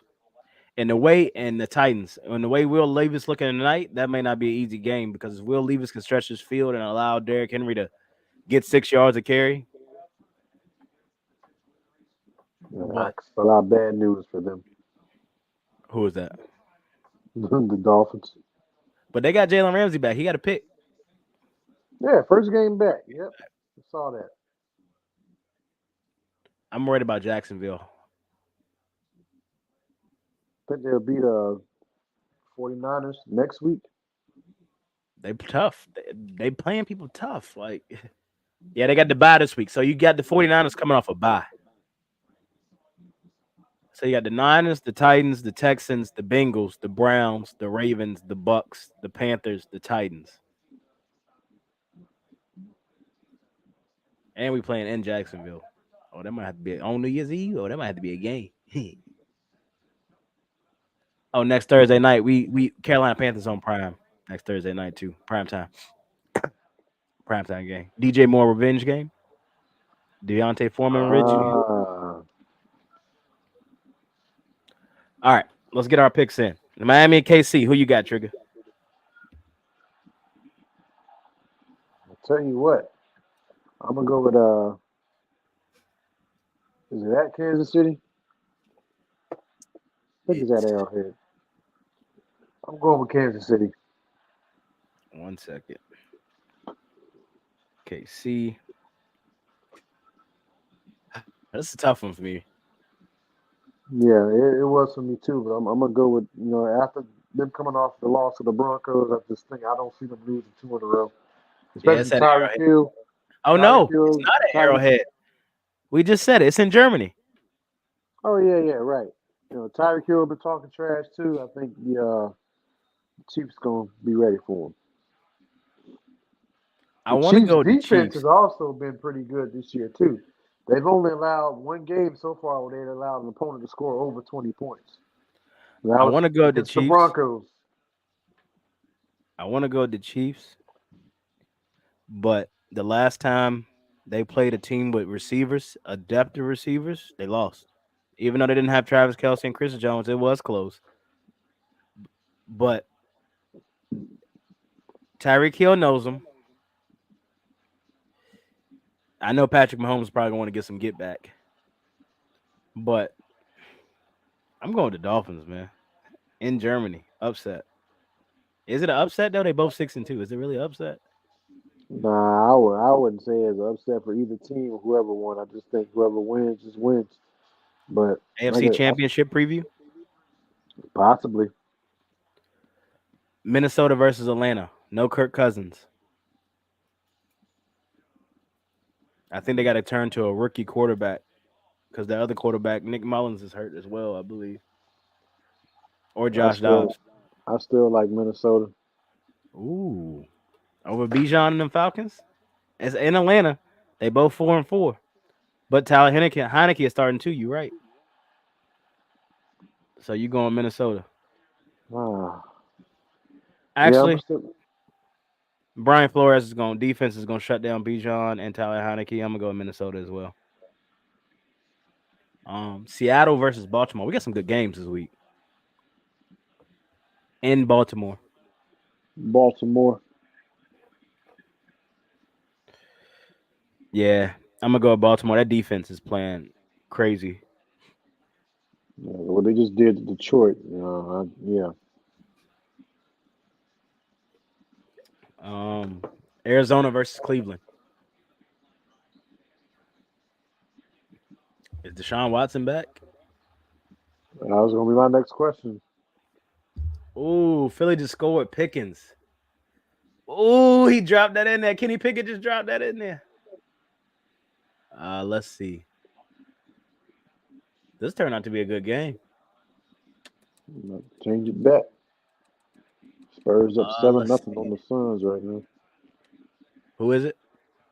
The The Warriors. Spurs up 7-0 on the And they Suns. just beat the Suns too. Mm-hmm. I don't know how did they fall apart in that last part of that game. How the Miami Heat losing a 16-point lead. You know that's Miami, brother.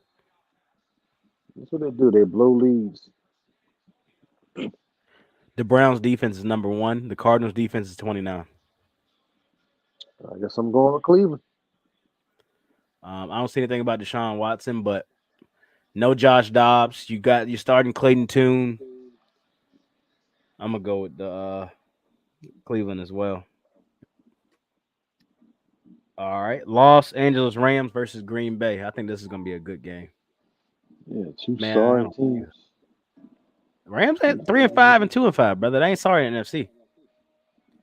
Yeah, Cause you think if the Rams win, they 4-5. The 49ers is 5-3. yeah. It still don't look good to me. I'm gonna go with the Rams Yeah, I'm gonna choose the Rams as well since the Cardinals ain't got a quarterback now. because Mackenzie Alexander is gonna have to worry about Puka Nakua. Yeah, No, I'm he's gonna have to worry going about Cooper Cup. Cooper Cup Rams. third game back. Yeah, Rams. Buccaneers at Texans. Bucks.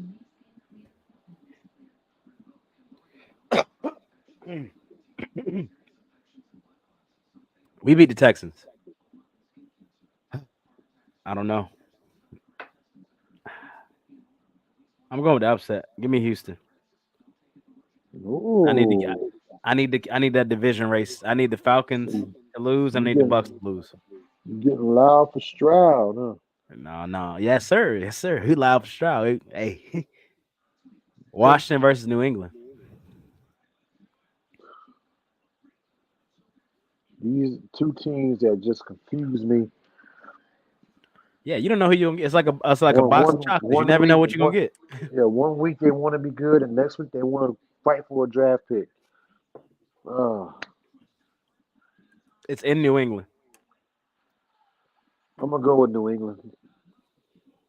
I'm gonna go with Bill Belichick as well because Washington just traded away their whole D line. So, Hmm.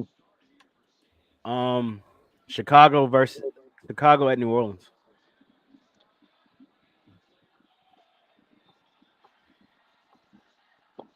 New I'm gonna go with Orleans. New Orleans. You said New Orleans. Yeah, I just think they I have a think little Justin bit. Fields is still out as well. Yeah, definitely wouldn't help things either. So yeah, New Orleans. Colts at Panthers.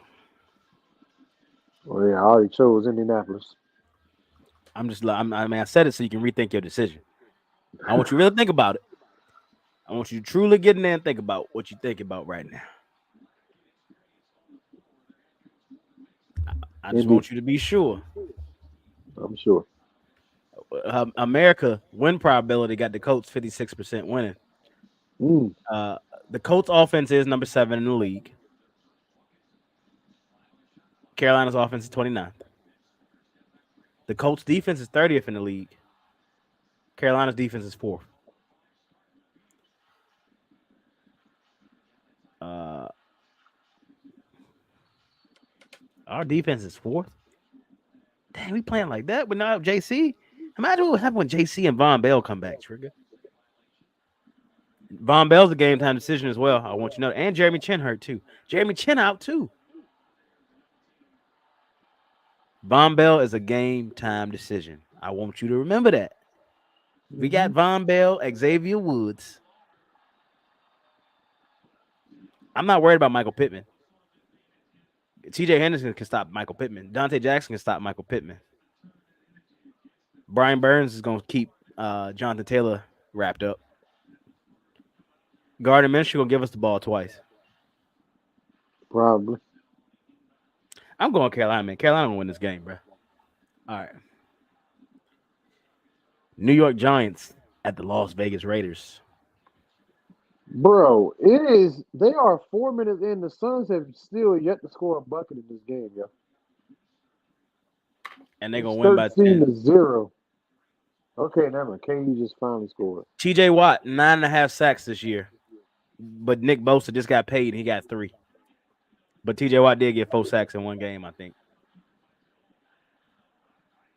It tends to happen when you get paid and production starts to drop off for whatever reason. That's how I worry It's about funny. Brian Burns. He ain't got paid yet, but he Funny got how that 5 happens. sacks. I'm worried he's going to be like, well, I got more sacks than Nick Bosa and look how much money he making. I'm going to go with Las Vegas. I think they're going to new coach, new quarterback. They going to throw that ball. They might lose though. I don't Who the know. Raiders playing? They playing the Giants. Oh yeah. Raiders. Giants. Put me down for the Giants. What Saquon am I getting? He better than any player on the Raiders right now. Max Crosby? Devontae Adams? Yep. You right. What have they done this year? Man, I'm going to go with the Giants and watch the Raiders win. I should win my gut. Dallas at Philly. I don't know why that's not the Sunday night game, but I don't know. That's America's game of the week. At 425. Yep. Because I know my team, what they're going to do, Philly. Bruh, you can't do that against your own team, bro. Same thing going into the Niners game. The week before they played My balled whole out. thing's in that. Hold Went on to the 1 second. Niners. Hold on. You good. You good. Go ahead. Yeah, went into the Niners game and laid an egg. Went up, beat up on the Rams. And they're about to go play somebody else, and they're about to go get smacked again. Well, maybe not as bad as they did against the 49ers, but I got them losing. The game's in Philly, too. Oh, yeah. I'm Dak going will with probably Dallas. have a couple turnovers. Defense ain't going to be able to stop a nosebleed. We're going to see a lot of tush pushing. Jalen Hurts probably going to give us 1 or 2 interceptions, but it's still not going to be enough for us to overcome. I got Micah Philly winning. Parsons wrecks havoc in this game. 3 sacks. Stephon Gilmore gets a pick. I'm going to go with Dallas. Dallas is going to beat Philly in Philly. Y'all can get the 1 in Dallas. I hope so, but I'm Sunday picking Night Philly. Football. The Who we Buffalo got? Bills at the Cincinnati Bengals. Ooh, a good one.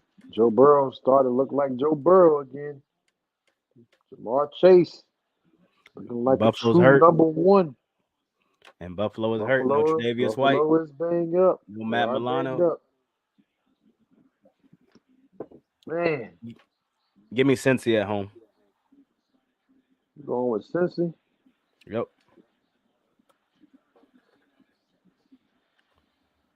Josh Allen will give him 3 picks. I wouldn't say 3. He might give him 1. Patrick Peterson, that's his second pass interference call or illegal contact. He holding these people down the field. I'm going to go with Buffalo. Ooh, Buffalo. Monday Night Football. The Chargers' 18th primetime game at the Jets. Why? Why? I'm going with the They Jets. thought, because they want Justin Herbert to be the new face. Oh, be a face. Yeah, I'm going with the Jets. Ooh. Trigger picking the Jets. Yeah, I think their defense, man, and like True. Zach Williams, all he has to do is make a few good throws, get them, down the field, score a few touchdowns. That'll be enough for them to win that game. You think A.A. Ron coming back this year? I just don't see it, man. Like that's an He throwing Achilles the ball, injury. bro. He is How throwing the you ball. how are you coming back after tearing your whole Achilles in September? How are you Trigger. coming back 4 or 5 months later? Trigger. He is walking and throwing the ball. All right, walking through him, but he gonna re-hurt that injury or do something. Look at what? How long it took Cam Akers to come back? 6 months. Yeah, something like that. 6, 7 He months. came back in the Super Bowl. All right, moving on to the inaugural NBA tournament, in-season tournament. Portland versus Memphis. Who you got, Trigger? Portland, I'm going with Portland as well. Dallas versus Denver. Denver, I'm going with Denver as well.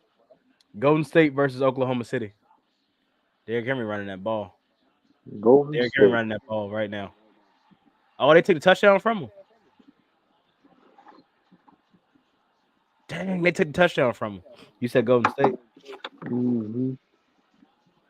I'm gonna go Golden State. Bulls Nets. Nets, I'm gonna go with the Bulls. Miami versus Washington. Miami. You sure? Yeah, they should be a better team than Washington. What you think about Jordan Poole and Kyle Kuzma throwing that oop off the glass? I mean, so why not? When they down, they lose. All right, let's give the fans a show. I guess. I mean, I have no problem with it. You think the Wizards mad they gave Jordan Poole that money? I mean, he's only been there for a few games. Got to see how he does over the whole season and see if it was worth it. It ain't like they got a bunch of guys, a bunch of superstars in that squad. They ain't expected to do nothing anyway. They But pretty much Miami take put Kyle Kuzma? themselves in rebuilding mode after they got rid of Yeah. Bradley Beal. You think Miami could go after Kyle Kuzma? That ain't gonna do nothing for us.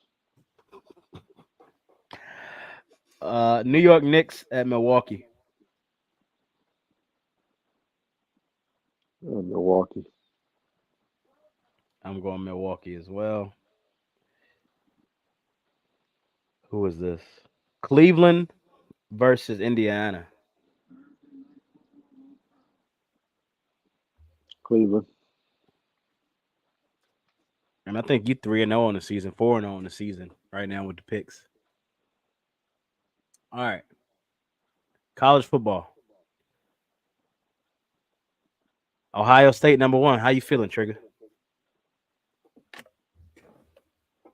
I mean, it's whatever. I mean, they got more quality wins, I guess, than Georgia, and the committee gonna do whatever they do. You But agree with Nick Saban say? Georgia has a tough stretch. These next 3 weeks we're playing against some tough opponents, and I think that's going to say a lot about us as a team and these rankings if they win all 3 of these games. Y'all got Missouri, Ole Miss, Tennessee, and you finish the season with Georgia Tech. Yeah, these next 3 games are going to be an absolute. Just I'm just going to be stressed the entire time. Next It's three some good weeks. football this week. Mm-hmm. You got Ohio State, Rutgers, Kansas State, Texas, Texas A&M, Ole Miss. What's going on with Clemson, man? No idea. Quarterback, defense, is they missing Brett Venables that much?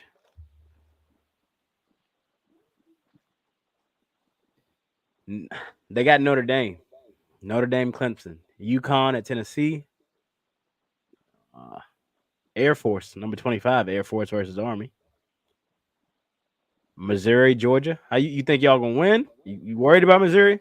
No, I think Georgia will win. I feel like they'll win. It's a Oklahoma games. State. You said what? I was saying it's the games against these, top teams. I'm not really super nervous about. It's the ones like the South Carolinas and Kentucky, the ones That that Georgia won't Tech play. at the end of the season. The Georgia Tech game. That's the one that's gonna make me nervous. Uh, who else we got? Tulane's 24. Okay, Tulane. Um, James Madison, Georgia State. Old Dominion, Coastal Carolina. Oregon, Cal. Washington, USC. Number 20 USC versus number 5 Washington Hmm. in the Coliseum. LSU at Alabama. Oregon State at Colorado, and UCLA at Arizona. All right. So, like we were saying earlier, what's going on with Colorado, Trigger? What you think's happening? Is you think it's just first season? We need to I think stop it's thinking that first Colorado was season. going to be. I think it's first season stuff. I think it's they just don't have the players, the personnel to compete with these other teams. I think I could it's say that, Dion, in his first year being a head coach, just on that level, trying to figure out how to navigate his teams. I think it's injuries. Obviously, the injury to Hunter was tough. I don't know. Stanford And I game think should have that been a kind of dub. yeah, and I still don't understand how they lost that one. I still don't. I don't understand. Like it just to me to me the way that they have been in the media, right? They get all this attention and everything. Yep.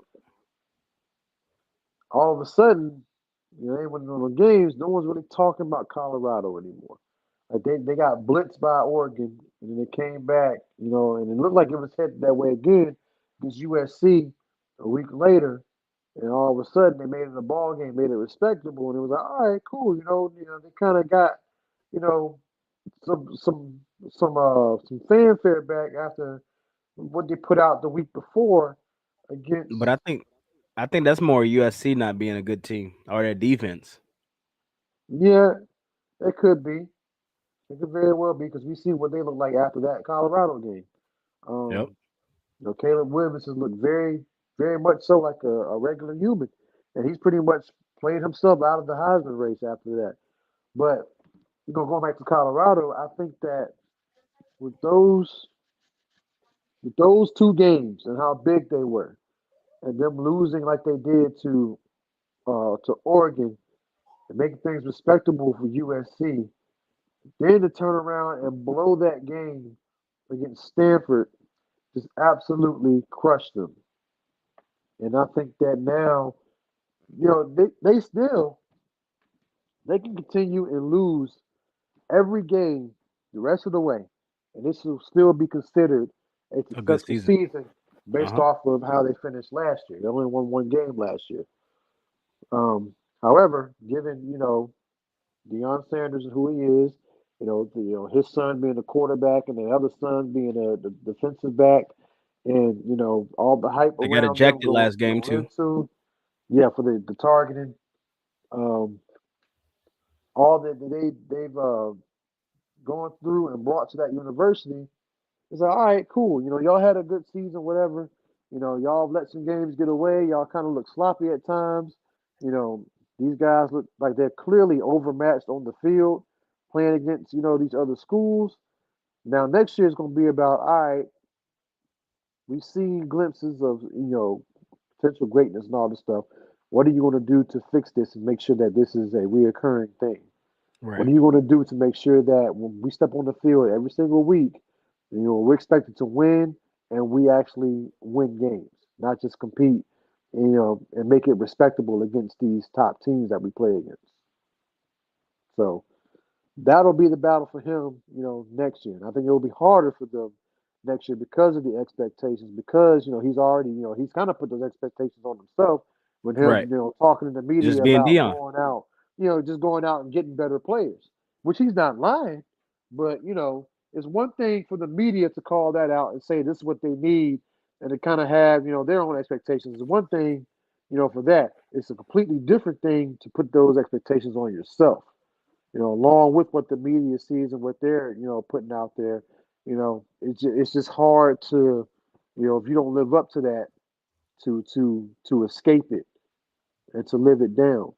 So I hope for him that they got some recruits coming in on that's on the way that could come in and change life on that offensive line, can change life on that defense because they can't stop anybody. And hopefully they'll be in a lot better position this time next year, maybe even undefeated. You be talked about as one of the most um, complete teams in football, or at least one of the top 25 teams, and they get into a bowl game at the end of the year at minimum. I think that'll be the next step for them. Hey, But they took a quarterback out of y'all backyard for 2025. did they? They got ESPN Junior 300 quarterback Antoine Hill Jr., number 45 prospect overall in the 2025 class from Warden Robins, Georgia, Houston County Mm. High School. 6'5", 215 pounds. He chose Colorado over Alabama, Georgia, Clemson, LSU, and Florida State, and plenty others. Oh wow. So that's what they were talking about. He's gonna be the next one up to Shador. Well, sounds like they got a good specimen. But like you said with Colorado, I think transfer portal is gonna help them out. I think they're there. They showed the recruits that hey, we can win. Like we can win. We just need y'all see what we need, and I think that's what I like about Coach Brown. He'll tell you like you see what we need. Like we're not losing games because we losing games because y'all see what we need, and I think that's what we knew. We knew Coach Brown was gonna have to skill guys, but we knew he wasn't gonna have the line and in the trenches. But I worry next year when they go to the Big 12 because it's not gonna be the Pac-12. It's gonna be the Big 12 is what they breed those boys. Like they Hmm. breed linemen, they breed defensive players, they breed it. Yep. But I'm worried about USC last three games. They got Washington, Oregon, and UCLA all ranked Mm. opponents the last three games, Yeah, that's gonna be tough.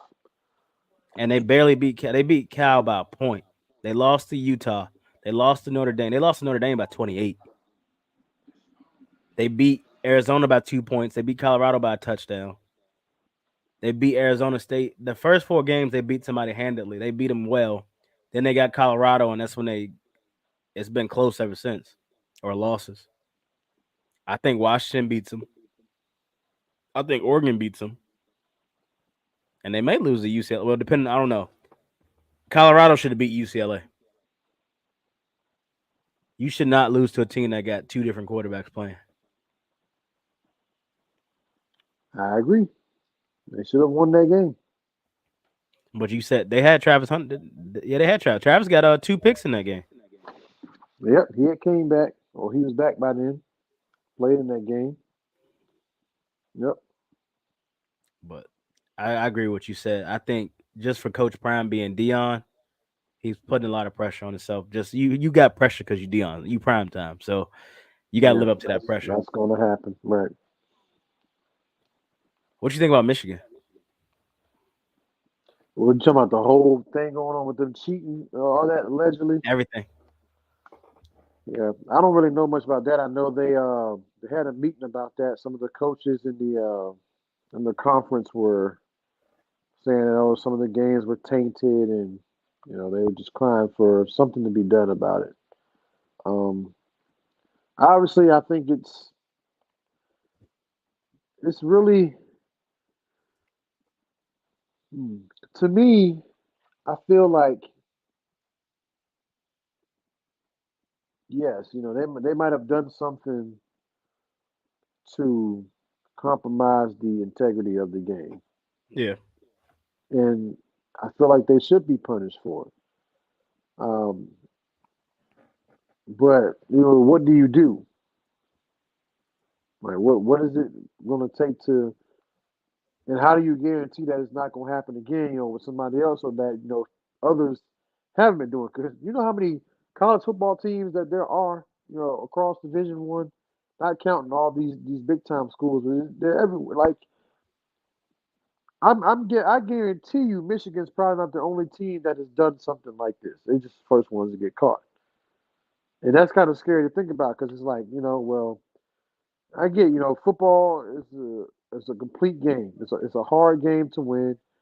everyone has to be on the same page and clicking on all cylinders. So whatever little advantage you want to find and try to get yourself the upper hand over an opponent, even if it's something illegal or underhanded or whatever, if I ain't gonna get caught, I'm gonna try to go out there and find it and use it to my advantage.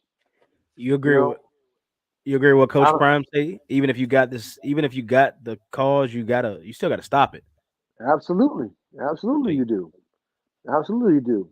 It's one thing to know what your opponent's going to do. It's another thing to physically stop it. Like you yeah, have to. At the end of the day, you got to stop it. Like that's why these coaches watch film.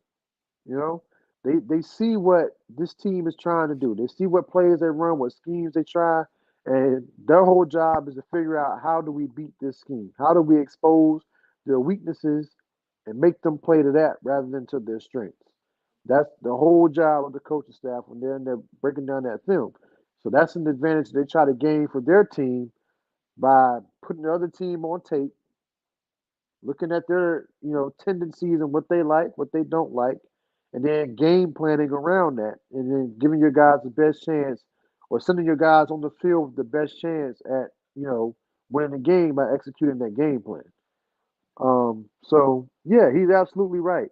Like these guys are going to have blueprints, they're going to have film, they're going to have all this stuff on their opponents. They can know what they're going to do all day long. At the end of the day, you got to step in there and stop it. stop it. Like point blank period. It don't matter if you know it or if you don't. So that's the other element in it too. It's like, well, if these guys know what we're running, they're stealing our signs or whatever, but guess what? They still gotta guard it. Right. They still gotta play against it. Like at the end of the day, they gotta go out on the field and actually keep it from working.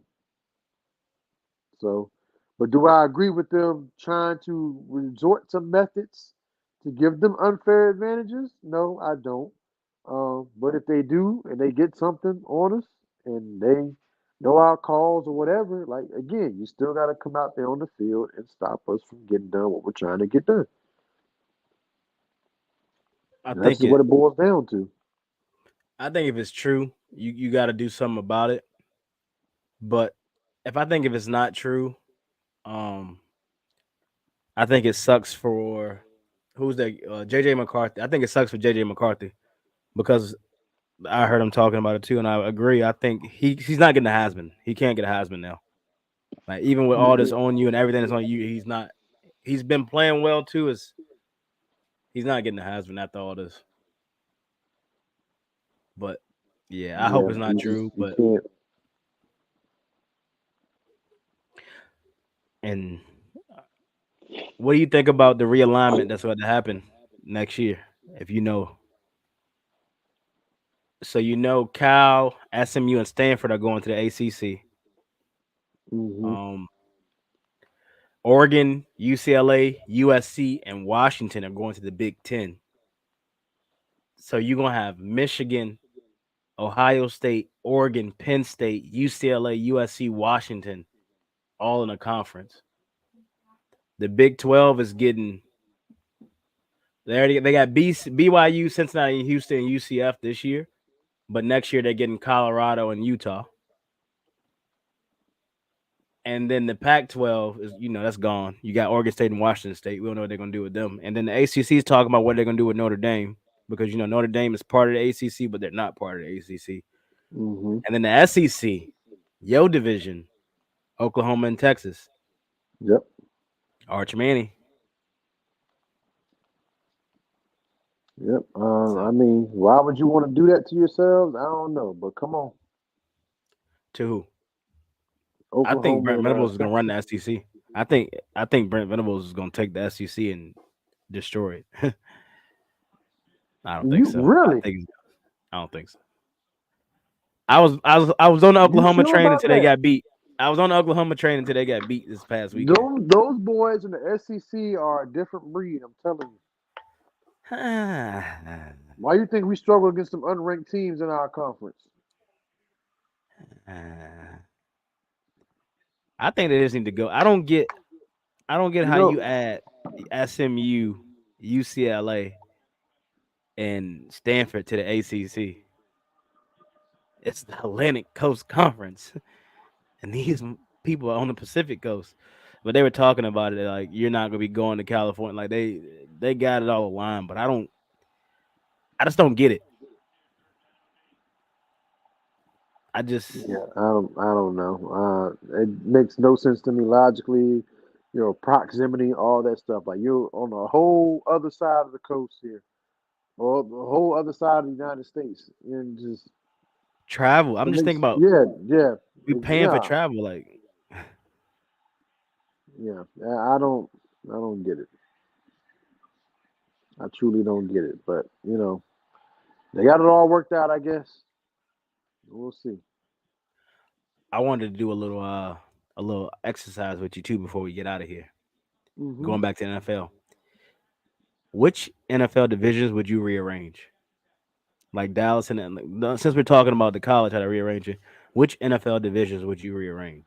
The NFC East. Who would you put in there? I feel like instead of Dallas, I'll take Dallas out because other teams make sense. You got Philly, New York, Washington. I'll probably add. Uh, man, who's? I was just thinking about this. I'll probably add Tennessee Tennessee. and then put What about Dallas in the Indy? AFC South. What about Indy? One of the two, but Tennessee I too. put But then see, then look, you got what if you did AFC South? I was thinking about that too. because Miami, Tampa, Jacksonville, Atlanta, and then you put in the AFC South. That's the NFC South. AFC South, you could put. No, it don't matter either way. Houston, New Orleans, Dallas, and what I say? Houston, New Orleans, Dallas. I don't know because then what do you put? Maybe Carolina goes into the NFC East oh yeah, you can put Carolina in there. or in the AFC East because you got Baltimore, Philly. Like it's. I think they should rearrange it. Honestly, I don't get why they don't rearrange it to make it make sense. Yeah, Dallas out in Texas, and then we East. Texas ain't considered East. Because you could really put Kansas City in the AFC South. I mean, AFC South or AFC North. You could. But they're in the West. They're the easternmost team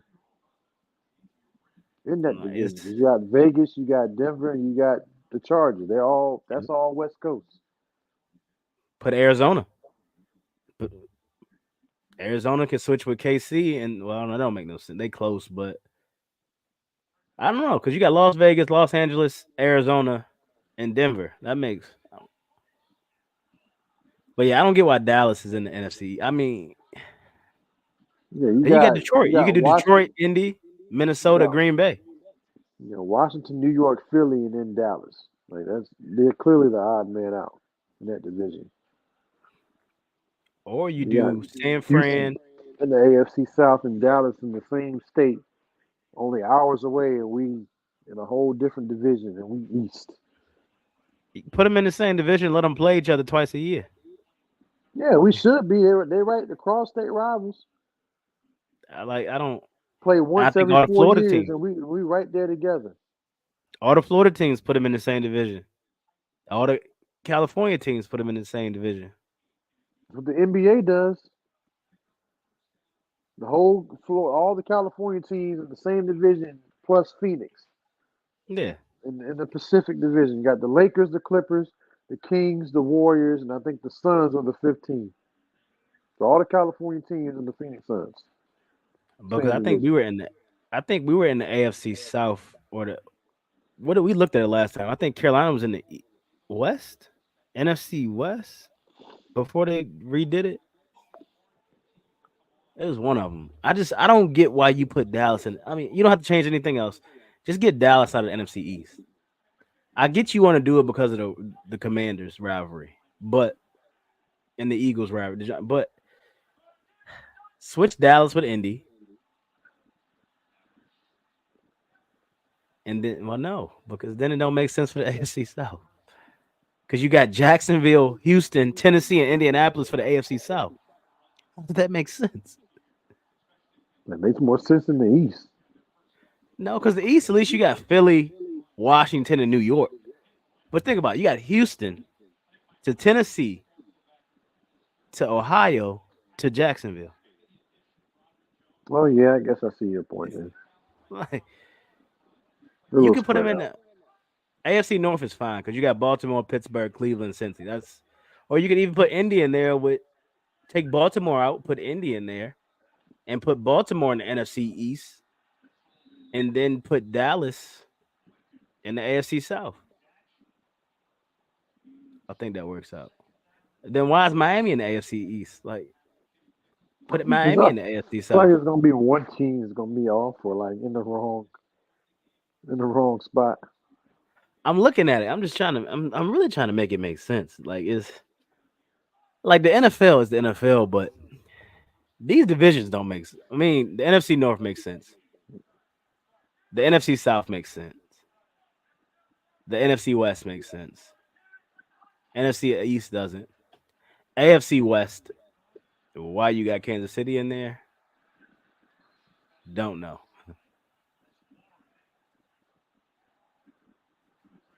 Because you could do Vegas. You could do Vegas, Chargers, San Fran, Seattle.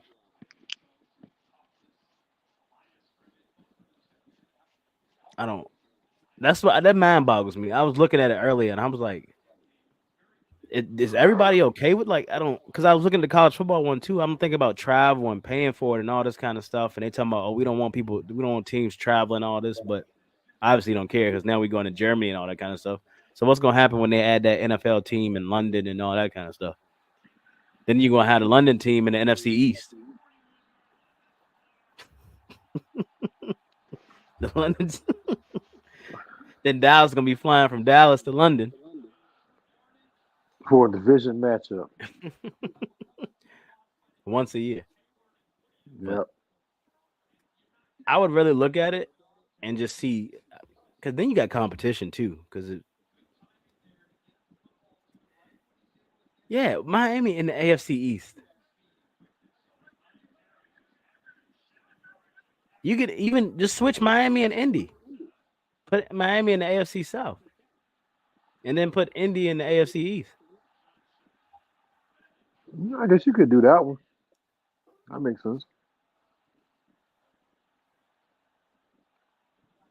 Because I don't. I look at that. You really don't want to. The NFC North is fine because Detroit, Minnesota, Green Bay, and Chicago. Like that's who you gonna take out? Indy for Detroit? It's it wouldn't work. Um, I would put all the Florida teams in one division. And I mean, it all makes sense except for one of them. You right. It all makes sense except for some of them. Yeah, it seems like it's always gonna be like one in there that's gonna Mess it be up like a random. All the three make sense, and you got this one random team. until they get to Vegas. Oh, they get the Vegas team. I'm thinking about basketball. You think Vegas getting the basketball team? I haven't heard any conversations about it, but I'm obviously I'll be for it. They've been talking Adam about Seattle getting the team Adam for a Silver. That's long what he said. time. He said Seattle, Vegas, and I think he said Seattle, Vegas, because Seattle wants a team back.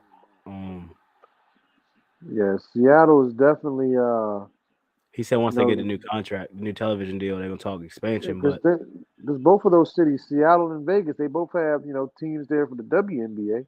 So I don't see hmm why they couldn't get an NBA team there, in either city. So you know, I feel like it would be a nice welcome thing to have. We'll see if it happens. because they got the Golden Knight, Vegas got Golden Knights, the Raiders. Golden State's getting a WNBA team. So does the WNBA? They do the same like expansion draft like a NBA would do, or is it? Do you know? I would think so. I don't see how else they wouldn't.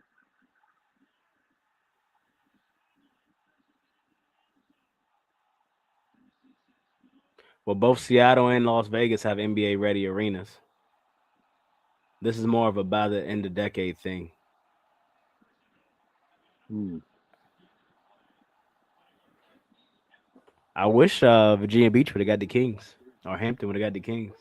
Yeah, there was talks at one point about them possibly getting a professional team there.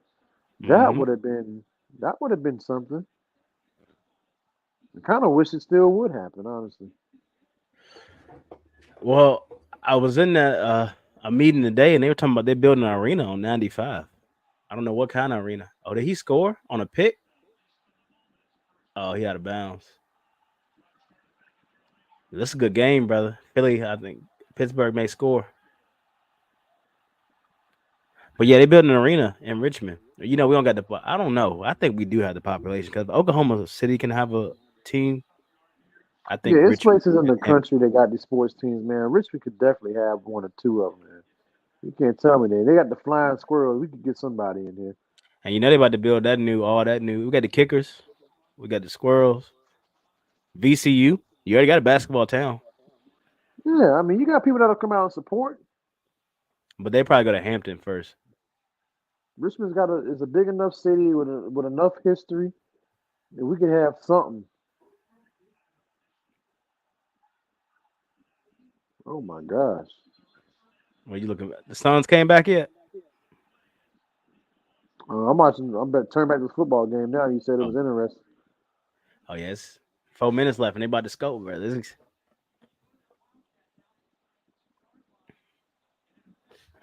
But yeah, Boys, about thank y'all for tuning in to us. We appreciate it. yes, The people sir. watch. Uh, we're getting ready for the Carolina Panthers to get their second one of the season. Trigger ain't believe in me, but I believed. I believed. I still don't believe. We gonna see. To I make just it want my fun. $100 when we make the playoffs.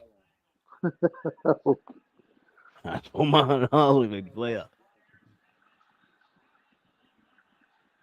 Oh, he did. Yeah, that's a false start.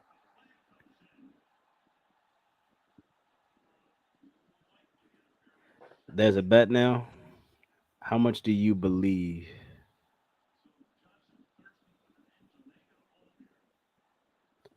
All right. eh, Let me go to schedule for you, Lady Ray. Amber Ray. I'm gonna go to schedule. Let you know how this gonna happen. Amber, Amber, if you ask him a yes or no question and he can't answer you straight up, I said no. She asked. that's She said there's a bet now. Yes, there's a bet. There's a bet for $1. she said okay. The bet for $1. But she asked me how much do I believe?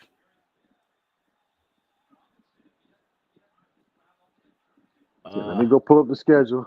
No, you believe. I What's the believe. schedule for? No I matter who believe. I'm gonna show you. it don't matter who you play. We winning It every don't matter who you game. put in front of us. We're gonna knock them down. You 100% right, We Trick. we winning out. Okay, you look at the schedule, man. Look at this. But I don't know why you don't. I don't know. You a rational person. I don't know why you don't believe. I just don't. We don't got no bad losses. I give you the Falcons. I give you the Saints. But think about it. We lost to the Seahawks, the Vikings, the Lions, and the Dolphins. That's four of our losses right there, Trigger.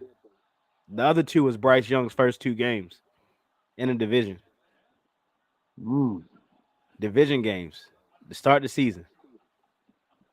And we lost. We were in the games. We lost to the Saints by 3, and we lost to the Falcons. We was in that game, but we lost by 14. But to say we could beat Indy, we could beat Chicago, Dallas. Y'all gonna probably beat us, but I'm always gonna say we gonna beat Dallas. Tennessee we can beat. Tampa we can beat. New Orleans we can beat. Atlanta we can beat. Green Bay we can beat. We probably lose to Jacksonville, and we can beat Tampa. 9-8. I think 9-8 will get us in the playoffs. 9-8 will get us in the playoffs, Trigger. Okay. Look at that. Look at how it's going now. 9-8 will get us in the playoff. Falcons quarterback issues. Saints, you don't know what Saints team is gonna show up. And then Tampa Bay, we ain't played them yet, but you don't know what Baker's gonna do. And the only reason we lost to Tampa last year It's because we didn't have J.C. Horn. We would have went to the playoffs last year if J.C. Horn's in that game. Hopefully, J.C. Horn is in these games, but he should be back by the time we play Tampa, which is in week 13. I think J.C. Horn's first game back is going to be a versus the Cowboys, honestly, because I think Frank Probably. stays 1 to 2 weeks out. Everybody get up for Dallas. Oh yeah, we got to beat y'all. You got to beat Dallas. I hope that. I want J.C. to take one back to the house You on probably that. will. You probably have more Not worry catches and about touchdowns. He'll probably have more catches and touchdowns than CD Lamb will. no, because Michael Parsons going to beat Icky all day. So they going Bryce is going. I'm worried about Bryce in that game. I'm a little worried about Bryce with Montez Sweat. But I don't know. Montez Sweat won't.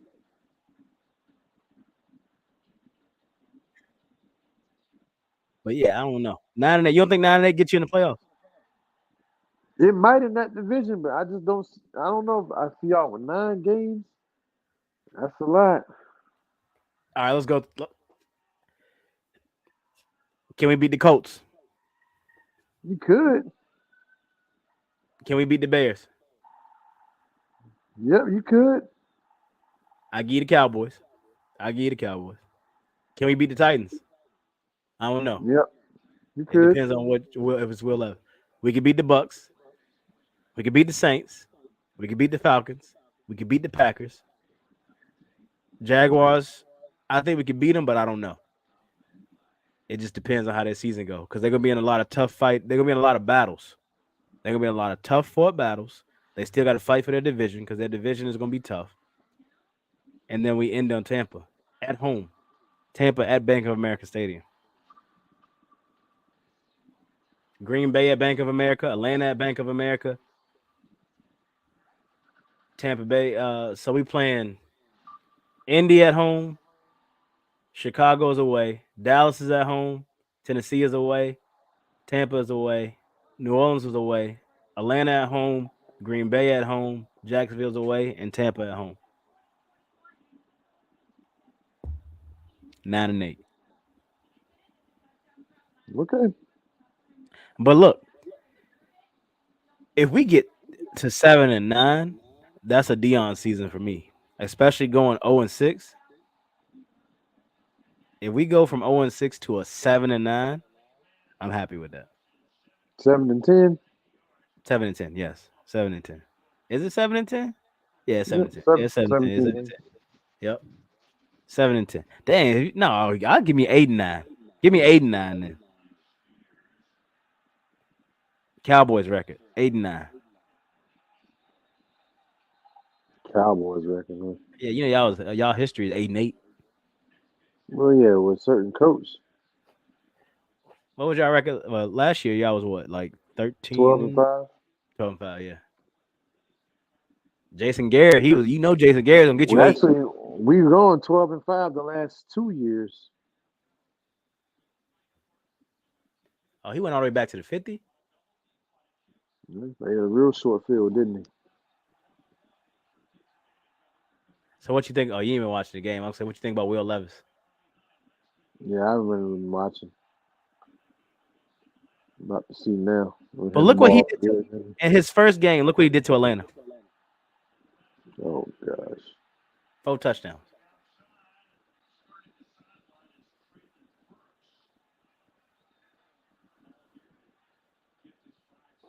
And I ain't trying to research nothing, Lady Ray. I mean Amber Ray. I don't need to research it. I just know. You see He, that? You see that right there? You see that right he there? knows. He knows. You gotta believe. You gotta believe. I'm like the Cowboys fan. Every year they think their team is gonna do something. They think their team is gonna win. They believe. Who think they could do? Who think the team gonna win? I ain't saying they gonna win nothing this year. I'm hopeful, but they ain't say they going to do anything. What Larry said earlier, he pretty much summed up our whole season. We gonna make the playoffs. We're gonna crush it in the wild card round. We're gonna be sitting home in the division like we always do. That's the circle of life. You know The you did right. circle. 11-6. How about 6-11? Yes, that's more realistic. Y'all might not Who? even get the 6 wins now. Who? I got 5. Tampa, Green You Bay. got y'all going 11. I'm giving y'all 6 wins. Tampa, Green Bay, Atlanta, New Orleans, Tampa. That's 5 wins. That's 6. Oh. And that's without Chicago or Indy.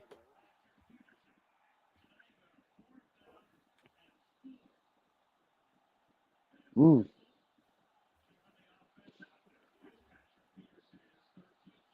So what's the bet for the Dallas game? Carolina versus Dallas. Yeah, what's the bet? You I'm gotta do the thinking Dallas. podcast with the Carolina jersey. You gotta do a podcast with the Carolina jersey on. I gotta get one. I found one. I'll mail you my Cam Newton joint. Oh my goodness. I'll mail you my Cam Newton. I'll put a little screen on there. Oh no. If we beat y'all, will your prediction change? Well, it depends on what y'all do against the Colts in the game before, after that. Oh my God. Don't worry about that's wins, bro. Just chalk the Colts in the back. Wow, what happened? Why you doing like that? It's 4th and 4. Why you looking like that? I don't see nothing. How you still ahead of me? I don't know.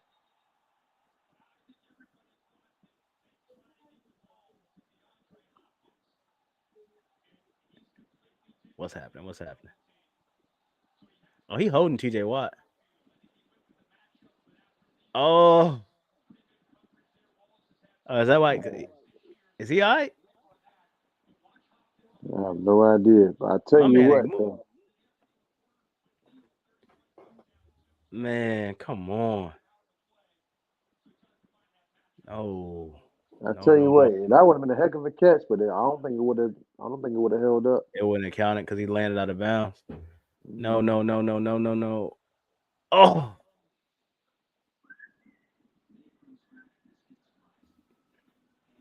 mm. hey, Joey Porter Jr. I wish we would have had Joey Porter Jr. Yeah, that looked rough.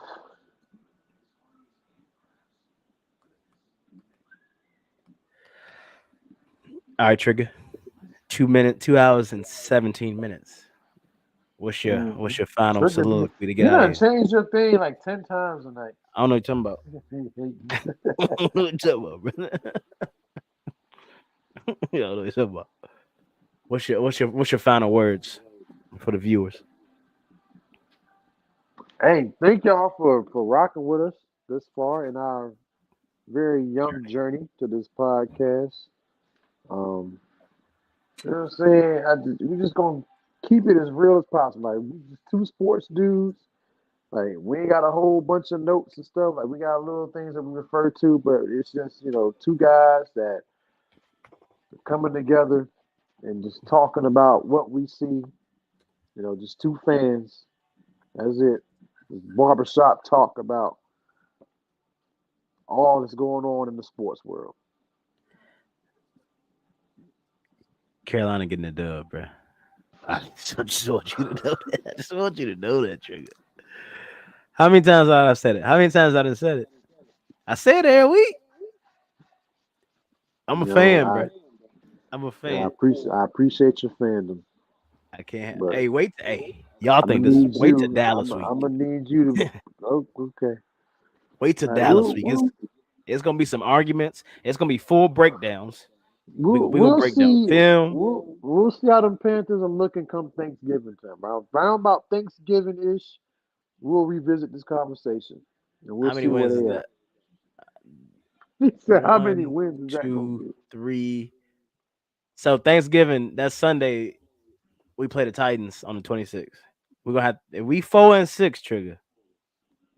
I want you to put some respect on our name. Because we gonna beat the Cowboys that If week before that. y'all are 4-6, by the time Thanksgiving comes and goes, I may buy in to the Panthers hype, especially if the other teams in your division are not playing as well.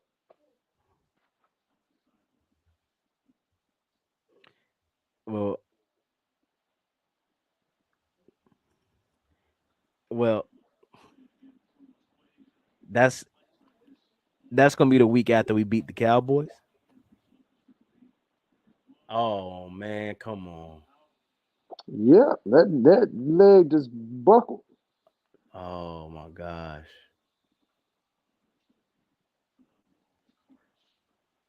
Yeah, it's probably gonna be ACL, meniscus, all that, something at least. You talking about the stretcher?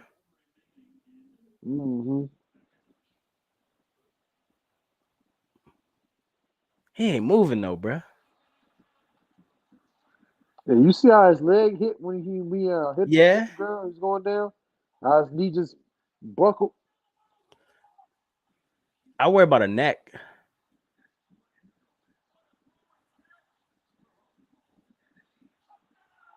How you go back in the game, man? I mean, I know how you do, but how you know, like it's 2 minutes left. How you in a close game? How you gear it back up? Yeah, I don't know. As long as if it ain't life threatening, like the whole DeMar Hamlin situation, I guess they feel it's appropriate to move on. But we'll see. I got a hot take on that too. How the NFL made that man like he's set for life off that. It's crazy Hmm.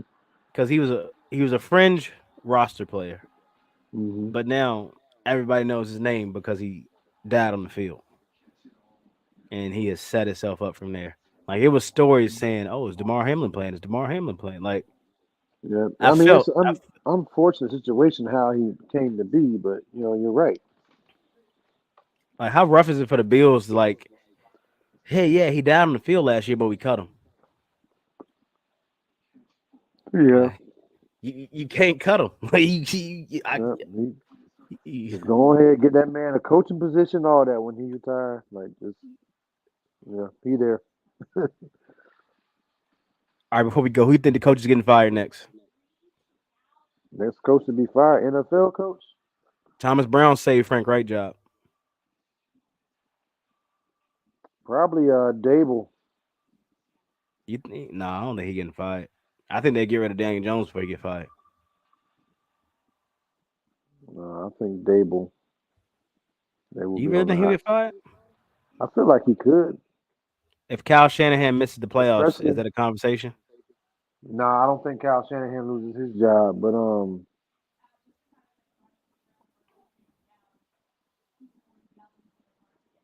Mike Tomlin?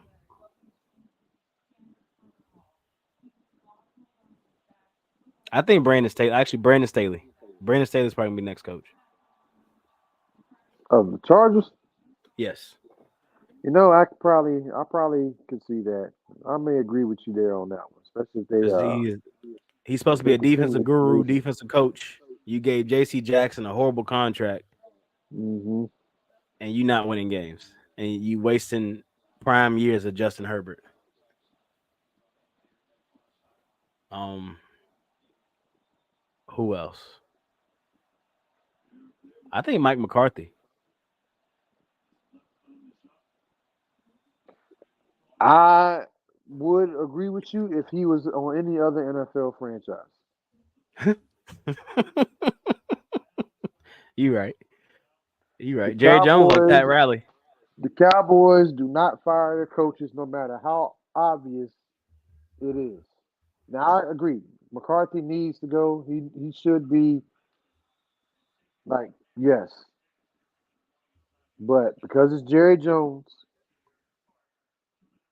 who knows when that'll be, if it will ever happen. It took them years to get rid of Jason Garrett. Yeah. Like we determined he should have been gone years before he actually got fired. Right. It took this man going 8-8 3 years in a row for them to finally be like, all right, well maybe we should hire somebody else. The writing had been on the wall. Y'all was going And after Matt Rule too, won't y'all? I don't remember him being linked to us, but I mean, I Giants. would be He's linked to the Giants yeah, he was linked to the Giants for sure. I don't remember him being linked to Dallas, but I wouldn't be surprised if he was because you know how from coaching Baylor, coaching positions, Texas. players, whatever guys become available, they just automatically get linked to the Cowboys, and that's more the media than it is people in the organization, saying stuff. Right. Um, but yeah, that always happens. Any big name like Sean Payton, when he was, you know coming back into coaching and wanting to, go and like, cause he was with the Dallas Cowboys organization before he became the head coach of the Saints, as an assistant. And obviously there was rumors going around like, oh, Dallas should go make a move, get McCarthy. This is a hit for him. Sean Payton's back in the mix. Dallas is gonna go get Sean. And he ends up in Denver. Um, yeah, I would have loved to have had him in Dallas, but I think Jerry likes a specific type of coach in Dallas. He likes a Right. coach that comes in and that basically does everything that he says. He doesn't like people that comes in, has a mind of their own because he's afraid they might actually do something, and get credit for it. Right. Whereas he wants all the credit and the glory from it. A little narcissist. Yeah, so if Mike McCarthy, takes his team to the Super Bowl and they do well. Oh, well, I heard that, man. That Jerry's Yeah. gonna find a way to, I believed in Mike, but everybody like, he gonna find a way to steal some of that shine and take that credit, for hiring him and just all that. You know how he does, man. And that's exactly why the Cowboys ain't gonna ever win nothing as long as he's our general manager, owner, CEO, and whatever other title that he holds. You think Steven Jones will be better? I think so. I think over the years, Stephen Jones has made some moves for our team that were more meaningful. And I think one of the first ones was the whole Johnny Manziel thing. So during that draft, Dallas had the number 4 pick. Everyone was clamoring for a quarterback. Johnny Manziel, Texas A&M, Right. right there in the same state. He didn't have to go too far, and he ends up picking Zach Martin. And people were mad, and then come to find out, Stephen Jones had talked Jerry into getting Zach Martin. Jerry Jones wanted Manziel, but Stephen Jones like, hey, this guy will be better for us long term. This dude's future Hall of Famer. He saw it right away, Right. and that was one draft pick I could say we made that I'm absolutely glad that we did. Didn't Were like it you at the made at the time. pick? Were you Oh mad at yeah, the I pick? was. Yeah, oh yeah, I was very upset. I You wanted walked out Manziel. after. I walked out after that. They made the pick. I didn't even finish watching the draft. I don't even know who else they picked that year. But yeah, I was waiting, anticipating that 4th pick, and I was like, who is that? Martin? Like what? Man, best draft pick we ever made in the last 10 years. Hey, them linemen be coming out of nowhere. You be like, all right, they must be worth something. Yeah, Except for people AJ. don't. People who don't really watch football don't know how important the offensive line position, any position on the offensive line is. You win in the trenches. Yes, that's exactly what it is. You win the line of scrimmage, you win the football game. No matter Hmm. what your receivers do, your running back, all that. All that success is predicated on your offensive line, your quarterback, all that. Everyone's play is dictated by what the line does. If you So can't you need the protect the absolute quarterback, you best. can't throw the ball. You can't run the ball. If you can't Can't get to run the it. quarterback, your defenders ain't gonna be able to cover. Like it's Right. Yep. So much hindered. So much is put on the shoulder of the offensive line. Like it's just they have to be great and they have to do their job every single game in order to that's a game give winning. the You quarterback, the get it. running back, receivers, everybody a chance to go down and do what they do.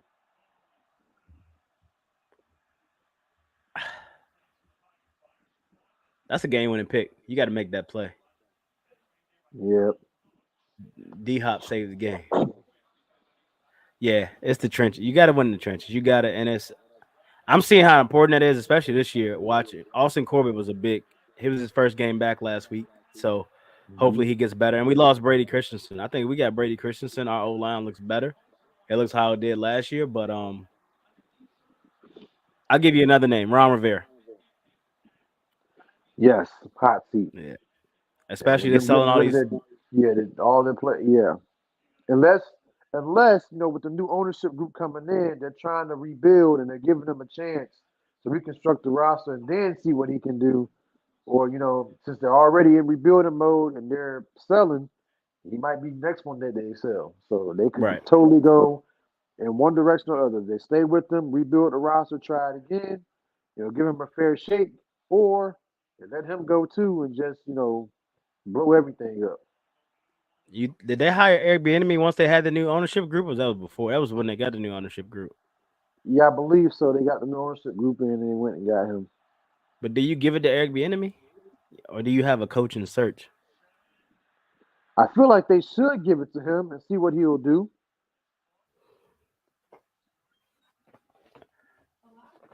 But I mean, what's the Chiefs? Are the Chiefs scoring the same as they did last year? This year? I feel like they're putting up numbers that they've been putting up numbers. Um, but defensively, they've been better. Yep. Like I said, they've only allowed one opponent to score over 20 through the first 8 weeks of the season until the game is fast Sunday against the Broncos. The Broncos put up 24 points on them and beat them, and that was the only team that has scored more than 20 points against the Chiefs this year. Everyone else has been 20 and under, which is pretty good given that we don't really talk about their defense a whole lot because they don't have a bunch of guys. They had a couple superstar guys on their defense, but we don't talk about the Chiefs defense the way we talk about the Niners defense, Right. Phillies defense, Dallas, um, the Jets. Carolina. You Anywho, yeah, we don't throw them in that category, but Hey, we got statistically, top five defense. Stop playing with me. We got top five defense. Don't play with me. We got top five okay. defense. All right, you take the top five That's what the defense. stats say. Stats say top five Okay, I'm defense. not I'm not gonna argue the stats. That's why I said you take the top five defense. But I'm just saying that the Chiefs ain't in the conversation like the other teams are defensively. Even though that they've been holding teams, like I said, you win a lot of games in the NFL in this day and age, with it being a pass happy league, an offensive league, Yeah. it's very hard to play defense, hard to do anything because they want teams to put more points on the board. If Yeah. you're holding teams under 20 points every game, you give yourself a great chance at winning that game. Let me segue you. You ever do you ever like just check into hockey? Not really. Because I feel like they've been scoring a lot of points this year. Because I didn't been seeing like 8-1s and 5-1 and like 6-1. Like usually hockey, I see like a 3-1 and stuff like that. But I feel like they've been scoring a lot of points in hockey. I feel like baseball they scored a lot of points this year too. Yeah, they do. Baseball was getting like 9 runs, 10 runs. Like it's. Yep. Do you think they're doing that to keep up with the NFL, NBA? Like you said, everybody's scoring over 100 points. Like it's. I mean, I know it's the NBA, like, but it's like I feel like you said, ball 133 points a game. Like I feel like all the Everybody's scoring scores have over been 100. inflated. Yeah, everybody's scoring over 100 except for Miami. No, you said Miami was at 103, bro. Don't do that to That's basically like 90. him. In the new and in the inflation NBA, that's 90. Hmm. Yeah, that's basically 90 points a game. I don't really. No. I wish we would have got DeAndre Hopkins. I think it'd be a whole different season for Bryce Young. Yeah, he wanted to Oh, go to they the got a penalty. Cowboys. Oh, they Cowboys gave him. like, nope. Yeah, he said they didn't call him. They didn't answer his phone call. They didn't return the Yeah, call. stupid. CeeDee Stupid, Lamb, stupid, DeAndre stupid. Hopkins. That's CD Lamb's idol. He said that. He wanted to wear number 10 until Jerry made him wear number 88. 88. But he came in the league and said, yeah, I wanted to wear number 10 because DeAndre Hopkins. He had a chance to play with us. Like, now Jerry could at least done that for him. He was like, well, I made him change his jersey number. I could have at least, brought in DeAndre Hopkins himself. But they didn't make him earn the 88. Didn't I feel like Dez Bryant had? Did they give him Yeah, 88 off rip? they just gave it to him. You think that's Jerry trying to keep the traditions and trying to keep all that like Yeah, the because the allure of the Cowboys, Cowboys? they don't retire any of the jerseys. So you got a bunch of guys who are wearing jerseys that have already been worn by, these legendary Hall of Fame players, but they still in the rotation. Like Michael Irvin, Drew Pearson, Hall of Famers, wore number 88, you know, and Des Bryant wore it, and now CeeDee Lamb's wearing it. Well, TJ Watt, like he got held. Will Levis, uh, he might come back and win this game. Oh, he got held. Hell, Getting held. But if you Pittsburgh, you just gotta don't let them score. Yeah, they need to Don't let go. them get close. You don't want to let them get into the 10-yard line because they got Derrick Henry. He don't get 6.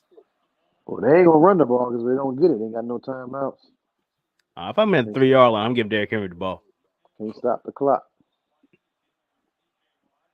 My man is all in TJ Watt face.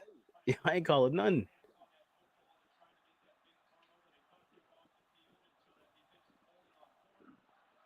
Uh-oh. But yeah, I think Ron Rivera, Brandon Staley, Todd Bowles,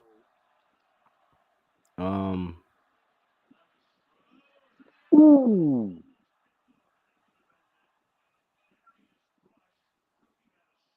you say Dayball? You think Dayball for real? Fired?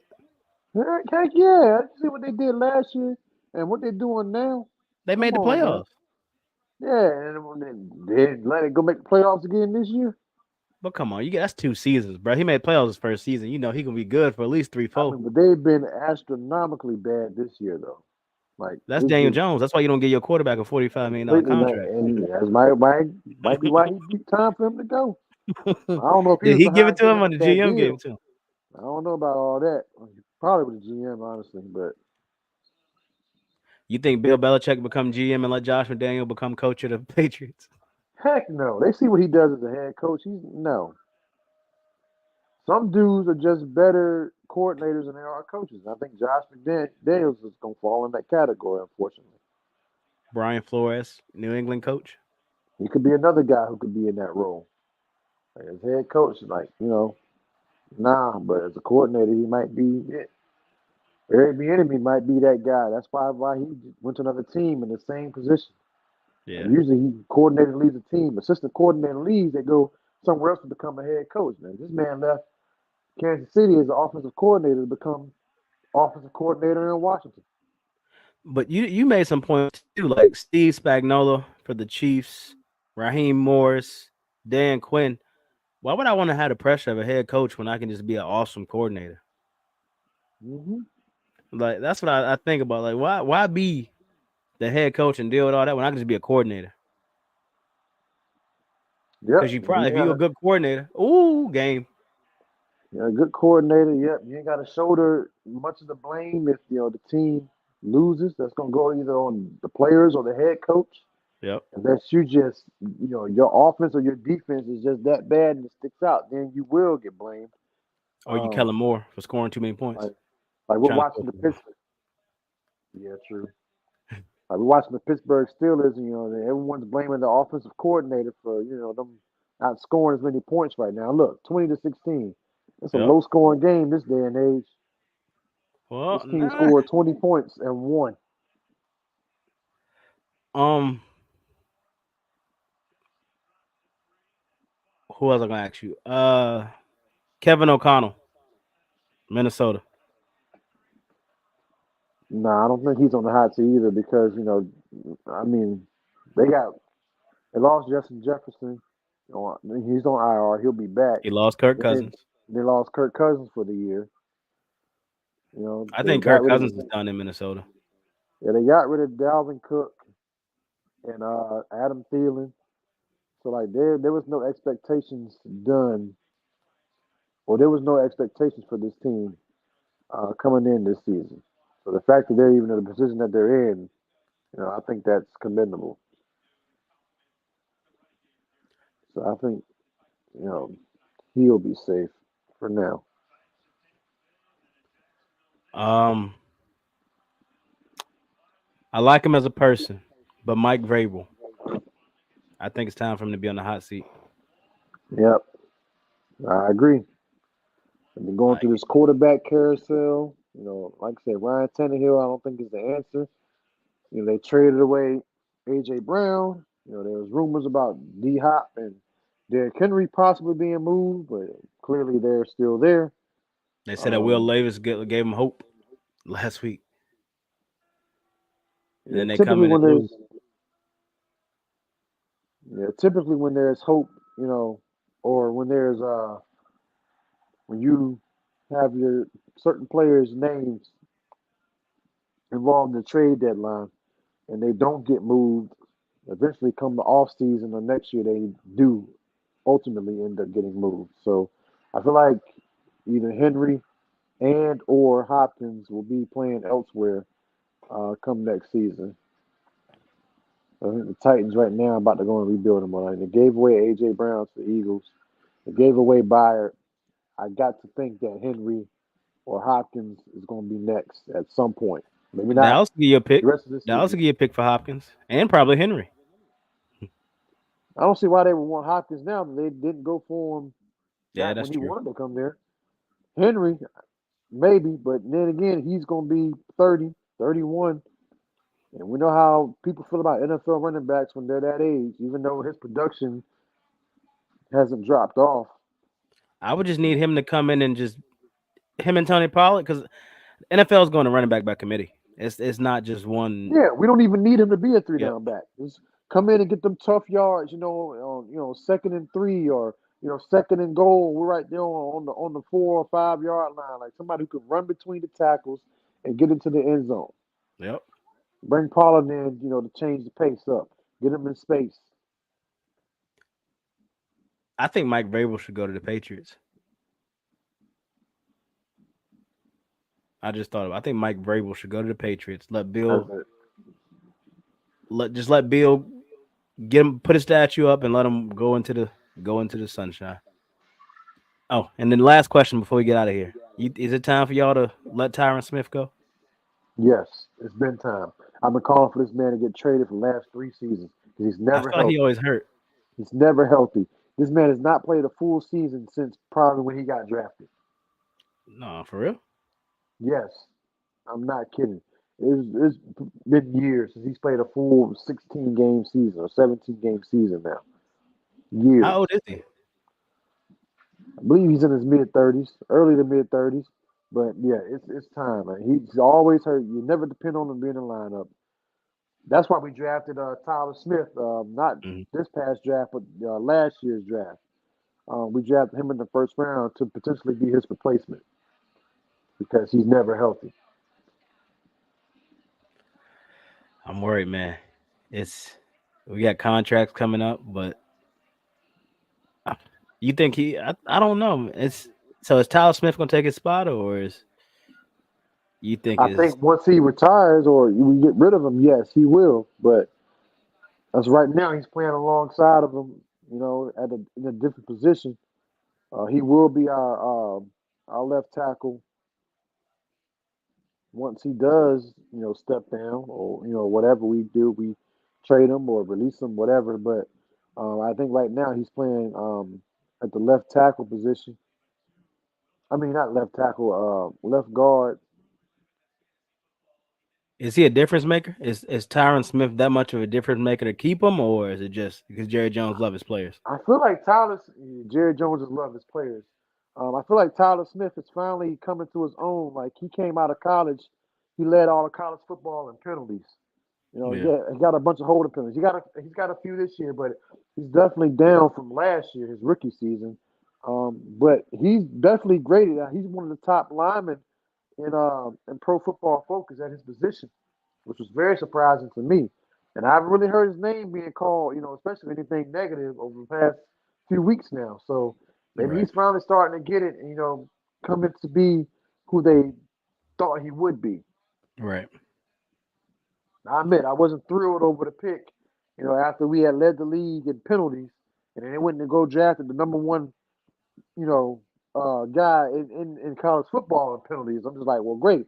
You know, the key was to fix our penalty problems this offseason, and what we do, we went and added to it. Right. But he's finally coming into his own. It looks like so. Well, that AFC North division is stacked right now. Everybody over 500. Everybody Baltimore winning. 6-2, Pittsburgh 5-3, Cleveland and Cincinnati are both 4-3. Who is a tight race? You think you're getting 3 out of there? At It's least 2. possible. It's possible. Yeah, two are definitely coming out of that division, but three could. It's very possible. If depending on if Cleveland or Cincinnati goes on the run, one of the two. Yeah, they might. Hold on, let's go back to the standings. if you look at the standings, so right now it's Kansas City, Miami, Jacksonville, and Baltimore. Buffalo's 5-3. 1, 2, 3, 4, 5, 6, 7.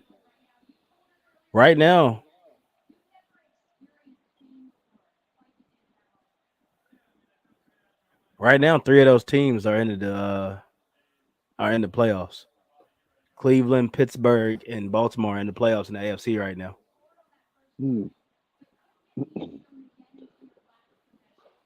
The Jets are 4-3, and the Bengals are 4-3. That'd be crazy. You got three people in the same division in the playoff. Yeah, it happens. It happened in Dallas in the NFC East last year. Philly, Washington, and Philly, Dallas, and New York all got into the playoffs last year. NFC East. Yep, that's true. With them Well, adding the that seventh spot, now that increases the chances for a division to have three teams. three people. How you Hmm. feel if you a team at the bottom of the division and you like, let's say what, like 11-6, and you don't make it? That would, I don't know. I've always disagreed with that because and especially in the playoffs too. Like you got a wild card team who's second in their division at 11-6, and you go and play a 9-8 team because they won their division. They're Right. 9-8, and they get to host a playoff game, even though your record is better and you were second in your division. I feel like those teams get penalized just because their division was better than the team who's coming out with the 9-8 record. Like I'm So you 11 think it and should just be best record? it should just be best record. Yeah, I mean I get it. You winning your division, yeah, you should be awarded for winning your division.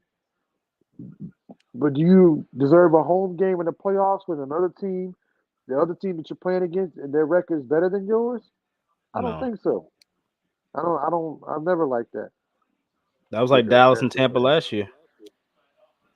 Yeah, exactly. Yeah, Tampa Bay got the host Dallas, even though Dallas had a better record. And Tampa Bay got that ass whoop.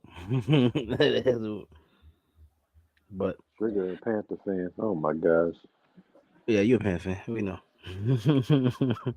Well, Well, Trigger, 2 hours and 47 minutes in. yep, It's been a good one, brother. absolutely. As always, Uh, Carolina gonna get that dub on Sunday. we'll see. We'll see. And